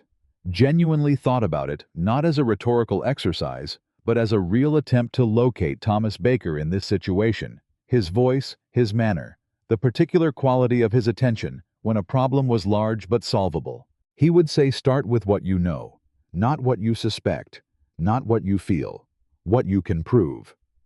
She looked at the satchel. "We know the maps are his. We know the Kingsley report uses his methodology. We know the invoice went to Sefton. What we don't know yet is whether Sefton paid him and how much and under what arrangement." She looked back up. "That's what Leeds is for." Oliver nodded. Then after a moment, "He sounds like he was an exceptional man." "How was the best person I've ever known," she said simply. "And the world treated him like a tool it could use and put down." The carriage hit a rut in the road and swayed. Neither of them reached for anything to steady themselves. They were both past the point of being rattled by small turbulences. "That won't stand," Oliver said, quietly. Absolutely. She believed him. Leeds was busy, a working city, loud with commerce, its streets thick with carts and merchants, and the smell of wool and coal smoke. The offices of Sefton and Associates were on a respectable commercial street in a building that announced, without being excessive about it, that this was a firm that had done well for itself over the past 2 decades. Ruth looked at the building as the carriage slowed. She thought about her father traveling this same road, delivering his work to this address, watching someone else's name go on it. She got out of the carriage before the footman could assist her. The reception clerk inside was young and professionally neutral, the kind of young man trained to be pleasant to anyone who walked in without giving anything away. He looked at Oliver, correctly identified him as the person with social authority in the room, and began his prepared inquiry. "Mr. Kingsley," Oliver said before the clerk could finish, "I have business with Mr. Sefton. It is not the kind of business that benefits from being scheduled." The clerk hesitated for precisely the amount of time it took him to complete an assessment of the man standing in front of him. Then he went to find Mr. Sefton. Ruth stood to Oliver's right, not behind him, beside him. He had not suggested the positioning, neither had she. It had simply become over the course of a week the natural arrangement. George Sefton was approximately 60, with the well-fed, well-satisfied look of a man whose professional life had gone more smoothly than he perhaps deserved. He came out of the interior office with the practiced ease of someone accustomed to meeting clients, and then he saw the expressions on the faces of the two people waiting for him, and the practiced ease developed a hairline fracture. "Mr. Kingsley." He extended his hand. Oliver shook it with the brief precision he brought to all such performances. "This is an unexpected pleasure. I don't believe we have an appointment." "We don't," Oliver said. "We have a question." He glanced at the clerk, then back at Sefton. "In private." Sefton's office was large and comfortable, lined with shelved reports and rolled maps. The accumulated documentation of 20 years of land consulting across the north of England. Ruth walked in and looked at those shelves, and a cold, clear certainty settled in her chest. How many of those reports were her father's work? Oliver took the lead, which they had agreed upon in the carriage. His name carried the weight in this room, his standing as a landowner and client, the leverage that opened the door. "I'm reviewing contracts from 1805 through 1812, he said, taking a chair with the ease of a man entirely comfortable occupying any room. "Specifically survey and drainage work commissioned through your firm for the Kingsley estate during that period." Sefton settled behind his desk. He was composing himself, she could see the effort. "Of course. We completed several commissions for Kingsley during your father's tenure.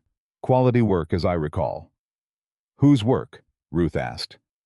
Sefton looked at her. He looked at her the way Hargrove had looked at her, calculating distance and threat, deciding how seriously she needed to be managed. "I beg your pardon. The 1809 drainage survey for the western pastures. The methodology, the draftsmanship, the measurement conventions used throughout." She opened the satchel and placed the Pembroke survey maps on his desk beside the Kingsley report. "These are the same hand. The same person produced both documents. Your firm's name is on one of them. No name at all is on the other because the man who drew it was not given credit." She looked at him directly. "His name was Thomas Baker, and I am his daughter." The room went very quiet. Sefton looked at the maps. He looked at them with an expression that went through several stages in rapid succession. Recognition. First. Then something that might have been calculation. Then a careful settling into a blankness designed to give nothing away. "Miss Baker," he began with the measured courtesy of a man preparing to deny everything, "I understand you may have." "We also have the Sefton correspondence with Martin Hargrove," Oliver said. His voice was level as a ruled line. "I think you recognize the name. Your arrangement with Mr. Hargrove regarding the Kingsley estate accounts was extensive. The documentation is in the hands of a solicitor in York as of yesterday morning." A pause. "I am not here to pursue Hargrove's crimes with you today, Mr. Sefton. I am here about Thomas Baker. Those are different matters. I am willing to keep them different matters." Another pause, briefer. "Provided you're honest with me in the next 10 minutes. Sefton looked at Oliver. He looked at the maps. He looked at Ruth. And something in him, whatever calculations had been running since they walked through his door, concluded. She could see it. The moment a man stops deciding whether to fight and starts deciding how to manage the fall. "Baker subcontracted to us," Sefton said, carefully. "Beginning in 1804, he had been recommended by a contact in the agricultural surveying community. His work was exceptional, better than anything my own staff produced. He was choosing the way a man chooses where to step in uncertain terrain. The arrangement was his work was presented under our firm's credentials. The fees were split." "What percentage did he receive?" Ruth asked. Sefton looked at his desk. 20%. The number landed like a flat stone. 20%. Of every commission that had used Thomas Baker's labor, his methodology, his expertise, his hours, he had received 20%. Sefton and Associates had taken 80, had put their name on the work, had built a reputation on it, had purchased this office, these shelves, the well-fed satisfaction on this man's face, with Thomas Baker's 20%. Ruth did not move. She did not change her expression. She kept her hands flat on the desk beside the maps, and she breathed in and she breathed out, and she thought about her father's voice, "Start with what you know." "How many commissions?" she asked. Over the full period. He paused. 14. 14 commissions. 14 surveys. 14 drainage assessments. 14 pieces of work that had improved estates across Yorkshire. Work that landowners had paid Sefton and Associates for work that existed in records rooms across the county under the wrong name. I want the full list, Ruth said. Every commission, every fee paid, every amount your firm received, and every amount Thomas Baker was paid. She held Sefton's gaze with the directness her father had taught her, and that 5 years of silence had almost but not quite extinguished. Today, Sefton looked at Oliver. Oliver looked back at him with an expression that communicated with great precision and no drama whatsoever. That what Ruth had just asked for was exactly what Oliver Kingsley also required, and that the question of whether Sefton would provide it was not one he was entertaining. Today, Oliver confirmed. It took 4 hours. Sefton's clerk was brought in.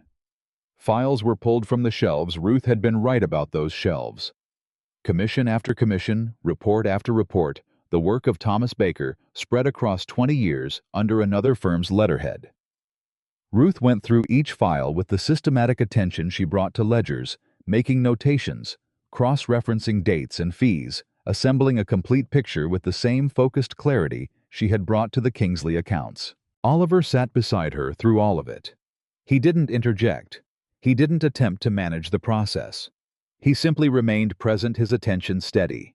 His posture, the posture of a man with all the time in the world, which was its own kind of pressure on Sefton, who clearly would have preferred this to end considerably sooner. Midway through the 3rd hour, Ruth found something she hadn't expected. A commission from 1811. A drainage assessment for the northern pastures of an estate in the West Riding. The report was her father's, she was certain of it before she reached the end of the first page. But the date was November 1811, and Thomas Baker had died in October 1811. She looked at the date for a long time. Then she looked at Sefton. This commission, the West Riding Assessment, November 1811. Sefton looked at it.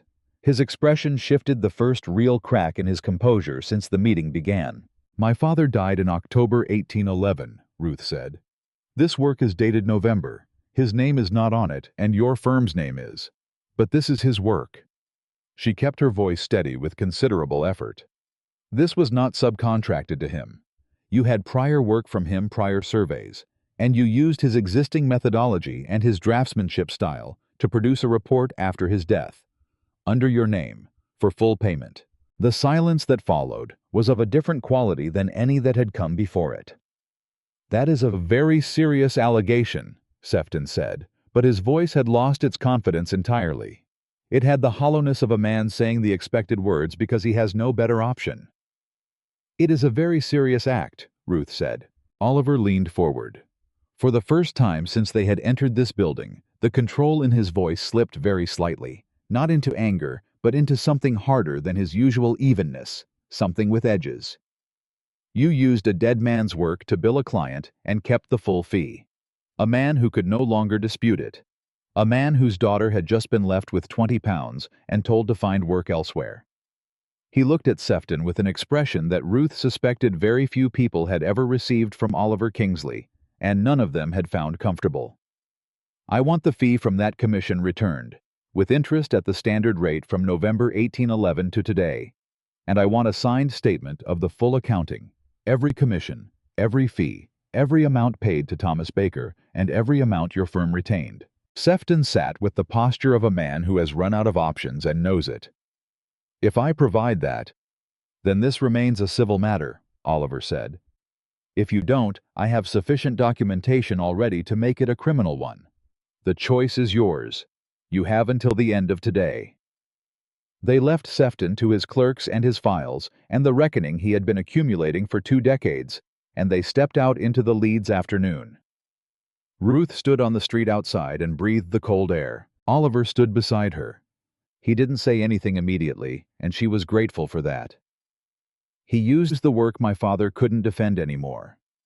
Not quite to Oliver. To the air. To the specific cold clarity of a fact that had been true for 15 years without anyone knowing it. Yes, Oliver said. I used it and paid my father nothing for it, and then paid me nothing when my father died, and there were £20 in 2 weeks and—" She stopped. She pressed her lips together. She breathed. Oliver moved. Not in a dramatic way. He made no obvious gesture or attempt to draw attention to himself. He only shifted slightly, positioning himself closer beside her, his shoulder almost touching hers. The closeness was neither intrusive nor forced. It carried no assumption or expectation.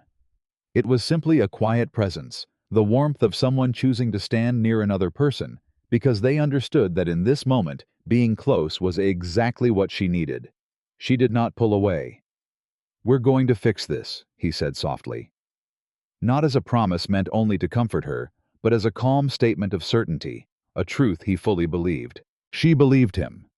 She realized, standing on a cold street in Leeds with her father's satchel in her hands, believed him for several days now, and the discovery of this belief was simultaneously the most natural and the most startling thing she had experienced in a very long time. They were back at Kingsley Manor by nightfall. The signed statement from Sefton was in the satchel. The full accounting, every commission, every fee. The November 1811 report acknowledged in writing. The agreed sum for restitution, which was not a small number, committed to paper with Sefton's signature and his clerk's witness. Oliver handed everything to his solicitor that same evening via a rider dispatched to York. Ruth sat in the estate office and looked at the completed picture of it all. The Hargrove documentation, the Sefton accounting, the Pembroke survey maps, with her father's careful hand spread across the desk in the lamplight. The whole shape of it. The years of it. Mrs. Hadley brought tea without being asked and set it down and left, which was exactly what Ruth needed. She was still sitting with the tea going cool beside her when Oliver came back. He came in and looked at the desk and then at her. He pulled the chair around, not opposite her, not across the desk, but beside her, and sat down. He looked at the documents the way she had been looking at them, as a complete thing. The whole picture. "The solicitor will file with the magistrate in the morning. Hargrove first because the criminal case is clearest. Sefton's restitution will be civil. It'll take longer, but it'll hold." She nodded. "Lord Hargrove sent another letter this afternoon," he continued. "More aggressive than the last. He's threatening to take the matter to the county association to have my land assessment reviewed." Ruth looked at him. "Can he do that?" "He can try." Oliver's voice stayed calm. "But he'd need the majority of the association to support him, and several of those members have Sefton and Associates reports in their estate records reports that may now look very different after what we discovered." The implication slowly became clear. They'll want to know if their commissions were legitimate. They'll want to know a great deal of things. He looked at her directly. "And you are the person who can tell them." Ruth absorbed this. The full scope of it. The estates across Yorkshire. The legitimate questions about the work they had paid for, the authorship of reports in their records, the possible existence of other arrangements like the one Sefton had run. The specific expertise required to look at a survey report and determine who had actually produced it. That's— She stopped, started again. "That's a considerable amount of work." "Yes," Oliver agreed. "More than one estate's accounts." "Considerably more." She looked at him. He was watching her with the patient, direct attention she had come to understand was simply how Oliver Kingsley looked at things that mattered to him. "You're offering me a larger position. I'm offering you the position the situation requires, which happens to be a significant one." A pause. "Though I'll admit it is not entirely professional motivation." The words were said quietly and carefully. Not as a declaration. Oliver Kingsley was not a man who made declarations without being certain they would land correctly. But they were said. And they sat in the lamp-lit room between them, with a weight that was distinct from everything else that had been discussed in the past several hours. Ruth looked at the documents on the desk. She looked at her father's maps. She looked at the man sitting beside her, who had in the space of approximately 1 week given her a room when she had nowhere to sleep, listened to her when no one else had thought to ask, stood beside her in a Leeds solicitor's office, while she demanded accounting for 15 years of her father's uncredited labor, and was now sitting in a chair pulled to be beside hers, rather than across from her. She thought about all the ways she had learned to be careful, to ration hope, To not let herself want things too fully, in case the wanting made losing them worse. She thought about £20 and 2 weeks' notice, and a box of books in the back of a lending library. She thought about a man who had walked out of a ballroom into the cold and asked, "Why are you standing outside, Oliver?" He waited, patient, unwavering. "I need you to understand something." She turned slightly in her chair, so she was facing him directly, the same way she had faced Hargrove, the same way she had faced Sefton, with the clarity of a person who has decided that precision matters more than protection. "I am not a woman who can be—" She paused, choosing the word. "Managed. I have opinions about your estate accounts. I have opinions about your tenant agreements and your drainage schedules and the fact that your eastern pasture boundaries are incorrect on 2 of the records we reviewed. I will tell you when I think something is wrong. I will disagree with you probably often. I am—" A small breath. "I am not easy, Oliver. I have been called difficult by people who meant it as a condemnation, and I have come to accept it as a description." Oliver looked at her. Something in his expression that had been very carefully held moved just slightly towards something that was warmer than his usual composed directness. "I am aware that you told the magistrate's clerk in Leeds this afternoon that his filing system would cause him to lose documents before the decade was out and offered to reorganize it." "It would have. And it should be. I know." The warmth in his expression was real and quiet, and entirely without performance. "I also know you were right." He held her gaze. "Ruth, I spent the last 15 years of my life being told by everyone, including my own reflection, that what I wanted in this estate and in this county was unrealistic. That land is not managed by idealism. That the people on it are instruments. That a man of property does not—" He stopped, regrouped. "I have been alone in what I think for a very long time. And then I walked outside at a ball I was hosting and found a woman standing in the cold who had an opinion about property management and the nerve to say it to a stranger, and I thought—" He stopped again. "What?" she asked, quietly. "I thought, here is someone who is telling the truth without being asked to." He held her gaze with the steadiness she had stopped trying to deflect. "Do you know how rare that is?" She did know. She knew it precisely from the other side, from years of holding the truth back, because no one had created the conditions under which she could safely offer it. "What are you saying?" she asked, because she wanted him to say it. Clearly. In the same way she asked questions without decoration, without avoidance. Oliver Kingsley Landowner, the most powerful man in this part of Yorkshire, who had been composing himself across the desk from her for 6 days, while she dismantled a 6-year theft and recovered the legacy of her father's stolen labor, looked at her with the expression of a man who has done all his thinking and is ready to speak the result. "I am saying that I do not want you to stay because the estate needs you, though it does. I want you to stay because I—" A breath. The first genuine hesitation she had seen from him. "Because I cannot imagine this house without you in it. And I have tried in the last several days to imagine that as a precaution." The precaution did not work. The lamplight was steady between them.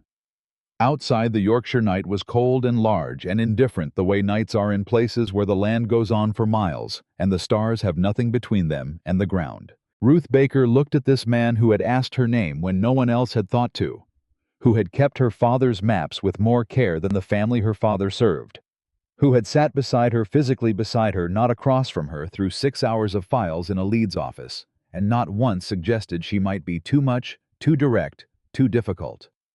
She thought, this is what it feels like to be seen, not managed, not accommodated, not tolerated at a social distance. Seen.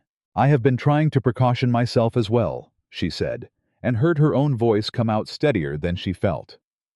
"It also did not work." Oliver's expression shifted into something that was unmistakably warmth, not the compressed warmth she had been reading in small movements for a week, but the real thing, open and unhurried, the expression of a man who has been waiting for something and just received word that it was coming. He reached across and placed his hand over hers on the desk among her father's maps and the Sefton accounting and the evidence of 15 years of a wrong slowly being made right. His grip was the same as it had been when he offered her his hand at the door of this house. Firm, brief, the handshake of a person who means what they do, but this time it stayed. She turned her hand over and held his back. Outside in the corridor, a floorboard shifted Mrs. Hadley, or a footman, or simply the house settling into the cold of a Yorkshire November night. Neither of them moved. Ruth looked at their joined hands resting on the survey maps of Thomas Baker's finest work. Her father's maps, her inheritance, her proof. She thought he said the estate owed her father. He was right.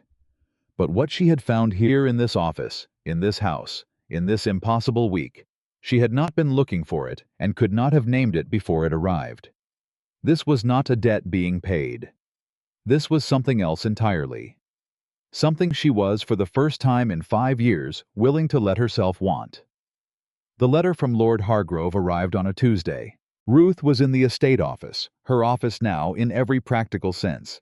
The desk reorganized into a system that actually worked the files accessible in the way that files should be accessible when the person using them has a mind that runs on order. When Mrs. Hadley brought it in, on a small tray, the way she brought things she considered significant. Not a footman. Mrs. Hadley herself. Ruth looked at the seal. Looked at Mrs. Hadley's expression, which was the expression of a woman who has already formed an opinion about the contents, but is professional enough not to say so. "Thank you," Ruth said, and waited until she was alone to open it. Lord Hargrove's letters had been escalating in formality for 3 weeks, which was inversely proportional to their actual legal standing, which the York solicitor had made clear was diminishing rapidly as the magistrate's proceedings gathered weight. This one was different. She knew it before she finished the first paragraph. He was not writing to threaten, he was writing to offer. The language was careful. The language of a man whose solicitor had written it, and whose pride had edited it into something that preserved as much dignity as the circumstances permitted. The substance was, this Lord Hargrove was prepared to cease his opposition to the proceedings against his brother-in-law, Martin Hargrove. He was prepared to withdraw his letter to the County Association regarding Oliver's land assessment. He was prepared in exchange for the matter of Sefton and Associates, and the wider question of Thomas Baker's uncredited commissions to be resolved quietly, without public record, without the kind of county-wide review that would require other landed families to examine their own estate files. Howe was offering, in short, to let the truth be buried one more time, in exchange for making the inconvenience go away. Ruth set the letter down on the desk. She pressed her fingertips against the surface and breathed. She thought about all the times in her life that this had been the offer, not in formal letters with wax seals, but in the same essential shape. Let it go. Be quiet. Accept what you're given, and be grateful you were given anything at all. The 20 pounds. The 2 weeks. The box of books in the back of the lending library. She picked up the letter and went to find Oliver. Howe was in the north pasture with 2 of the tenant farmers, walking the boundary line of a drainage issue that Ruth had identified in the records 2 weeks prior. She stood at the fence and waited, and he saw her from 20 yards away, and read her face with the same accuracy he brought to everything. And he said something to the farmers and came toward her. She handed him the letter without preamble. He read it standing at the fence. His expression as he read was very still. When he finished, he looked up. No, just that. One word with the finality of a door being shut on something that will not be reopened. There are families who would benefit from the quiet resolution, Ruth said. Not because she disagreed with him, because she needed to say the complicated part aloud, and he was the person she said complicated parts to now. If we push for the full county review estates that had legitimate dealings with Sefton, we'll still have to account for everything. Some of those families did nothing wrong, Oliver said, and the review will prove that. He folded the letter. The families who did something wrong are in a different category, and they have had long enough. He held her gaze. Your father worked for 30 years. He was paid a fraction of what he was owed and credited for none of it. If Lord Hargrove wanted quiet, he should have thought about that before his brother-in-law spent 6 years stealing from 14 tenant families. Ruth exhaled. The county association will not be pleased. The county association, Oliver said with the calm of a man who has made his peace with this, has not been pleased with me since I took over this estate and started treating the people on it like human beings. I have survived their displeasure before. She almost smiled. You're very certain. I'm certain about some things. He returned the letter to her, not to be dealt with, but because it was hers to deal with. Her decision, her history, her father. This is one of them. She held the letter. She thought about Thomas Baker's face, the way he had looked in the evenings going over his notes at the kitchen table. The satisfaction of a man who was very good at his work and knew it regardless of whether the world chose to acknowledge it. He had never been bitter. That had always been the part she couldn't entirely understand. All those years, all that uncredited labor, and he had simply kept working with the same precise, unhurried care. She understood it better now. He had known his own worth. He hadn't needed Sefton's name on the reports to know whose mind had produced them. He had worked the way he worked, because the work itself mattered, because the land mattered, and the people on it mattered, and doing the thing correctly was its own justification. She had inherited that from him. She had just spent 5 years letting other people convince her it wasn't enough. Write back. Tell him the proceedings will continue as filed. Oliver took the letter from her, and the look he gave her before he turned back toward the manor was the look she had come to understand as his version of everything that other people said with long speeches. She watched him go and thought, yes, this is the right thing. The county association meeting was held on a Friday in the first week of December. Oliver had been summoned, not requested. Summoned in the language of men who had been using that language for so long, they had forgotten it was a choice to appear before a committee of 7 landowners, who had collectively approximately 400 years of combined opinion about how things were done in Yorkshire and a considerable investment in those things continuing to be done that way. Ruth was not invited. She had expected that. She had spent the 2 days before the meeting preparing documentation, a complete summary of the Sefton findings organized by commission, cross-referenced to the relevant estate records with a clear accounting of what had been paid to Thomas Baker against what had been collected by the firm. 7 copies, 1 for each committee member. She handed the copies to Oliver the morning of the meeting. He looked at the stack of documents, then at her. You spent 2 days preparing these. Someone was going to have to. You didn't sleep much. I slept adequately. She had slept approximately 4 hours a night, which she considered adequate given the circumstances. I took the documents. He looked at her for a moment with the expression that was, she had realized sometime in the 3rd week. Not just warmth, it was something she could now name without flinching. Something she was allowing herself to name. I'll be back by evening. I know. I'll be here. He was back by afternoon. She heard the carriage before she saw him, and she was at the office door when he came in, still in his coat, still carrying the document case, his expression not quite readable in the first second, and then as he saw her face shifting into something clear. 3 of the 7 had Sefton commissions in their records. They want an independent review. Ruth straightened. Of their own estate records, of every Sefton commission issued between 1800 and 1815.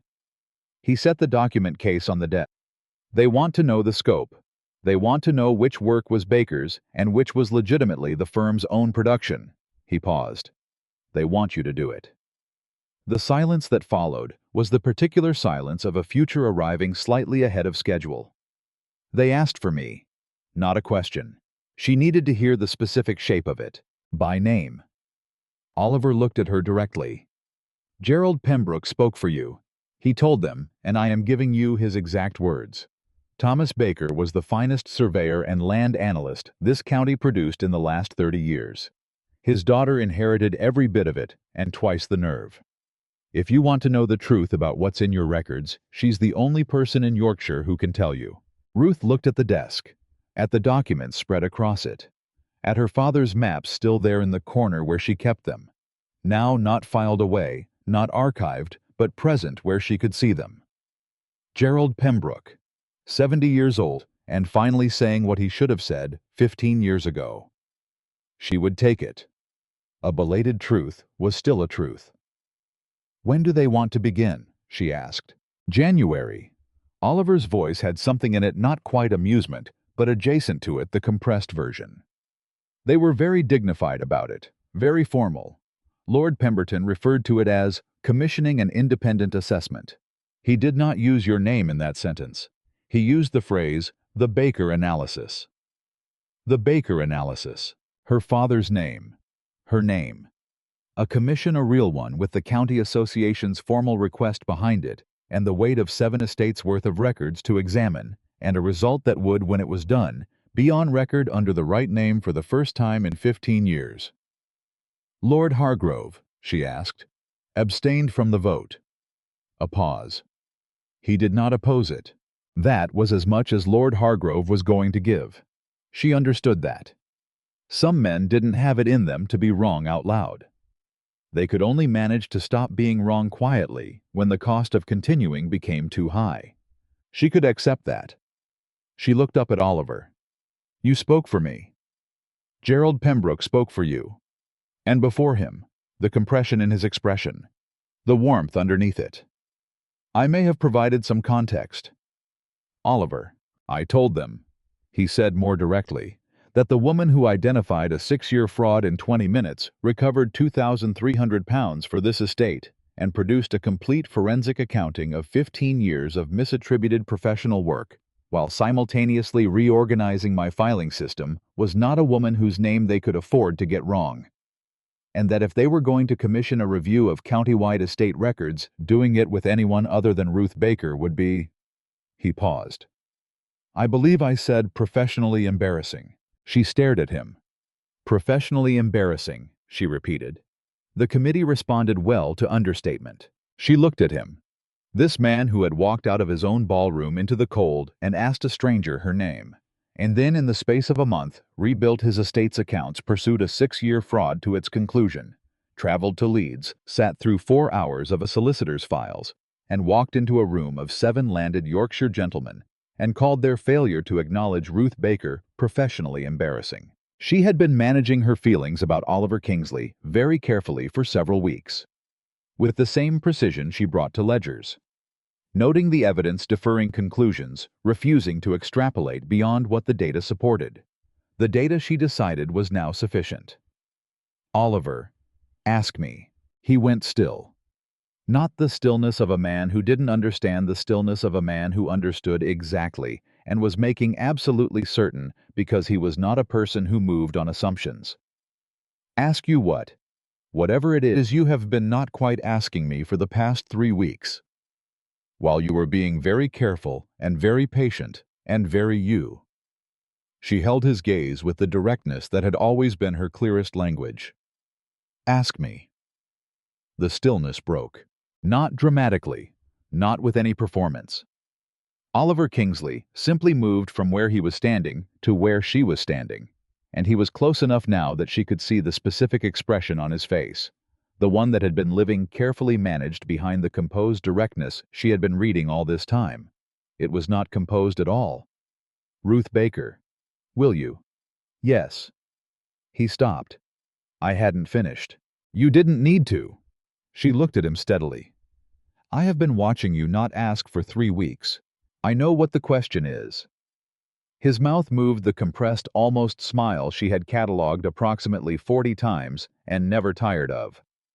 You are the most difficult, yes. She reached up and placed her hand against his lapel, the worn left cuff, the good coat, the man who had ink on his fingers and tenant farmer's problems in his head, and had never once in a month of knowing her suggested by word or expression or the set of his body that she was too much. You were warned. He covered her hand with his. The same grip, the same warmth. Everything the same and completely different. I was warned, he said quietly. I am not complaining. He kissed her the way he did everything, without ceremony, without performance, with the full and unhurried attention of a man who has decided that something matters and is therefore going to do it correctly. She kissed him back with 15 years' worth of a woman who had been told she didn't belong, and had finally, in this room with this man with her father's maps in the corner and the county association's commission on the desk, stopped believing it. The engagement was announced in January. Yorkshire had opinions. Yorkshire always had opinions, and these ones were loud and various, and mostly conducted in the drawing rooms and dining tables of people who had been at the Kingsley Manor ball, and would for the rest of their lives be able to say they had witnessed the first dance. The general tenor ran from openly disapproving families who had daughters and had considered Oliver eligible and were now forced to reckon with the fact that he had been apparently never available in the way they had assumed, to cautiously intrigued, which was the position of people who had heard about the Hargrove proceedings and the Sefton accounting and the County Association Commission, and had begun to revise their understanding of exactly who Ruth Baker was. Mrs. Ashford sent a note. It was brief, formal, and contained the phrase, "unexpected development," which Ruth considered one of the more restrained possible responses and was almost impressed by. Eleanor Hargrove sent flowers, and a letter that was 2 pages long and entirely without formality. She wrote that she was glad. She wrote that she had spent some time thinking about what it meant to be a woman who chose truth over comfort, and that Ruth Baker had demonstrated something she intended to carry forward. She wrote at the end that she hoped they could be friends. Ruth wrote back the same day. Yes. Gerald Pembroke came in person on a cold January morning with his walking stick and the bearing of a man who had decided this was an errand worth the cold. He sat in the parlor with Ruth and drank tea and talked about her father for an hour. Specific memories, specific occasions, the quality of the man as he had actually been. Not a tribute, not a eulogy. Just, this is what I remember, and I should have said it sooner, and I am saying it now. Ruth listened to every word. The Baker analysis, as the County Association had taken to calling it, and the name had stuck in the way that names stick, when they are the most precise available description of a thing, began in February and took 4 months. Ruth traveled to 6 estates with a hired clerk and a system she had designed herself. Examining records, cross-referencing commission documents, identifying the specific signatures of her father's methodology in reports that had been produced across 15 years under names that were not his. She found his work in 9 of the 14 Sefton commissions she examined. 9 reports, 9 surveys, 9 assessments of land and drainage and agricultural potential. All of them produced by Thomas Baker's mind and Thomas Baker's hand. All of them filed under someone else's name. All of them now in the formal documentation. Ruth produced at the end of 4 months of work correctly attributed. Thomas Baker, estate analyst and land surveyor, Yorkshire, 1801 to 1811. She wrote the attribution herself. She wrote it at Oliver's desk in the estate office with the survey maps open beside her, and her handwriting was her father's handwriting. The same precision, the same care, the same absolute refusal to approximate when exactness was available. She did not cry. Her father would not have cried. He would have checked the figures twice and then filed the report and moved on to the next thing that needed doing. She checked the attribution twice and filed the report. The restitution from Sefton and Associates arrived in March.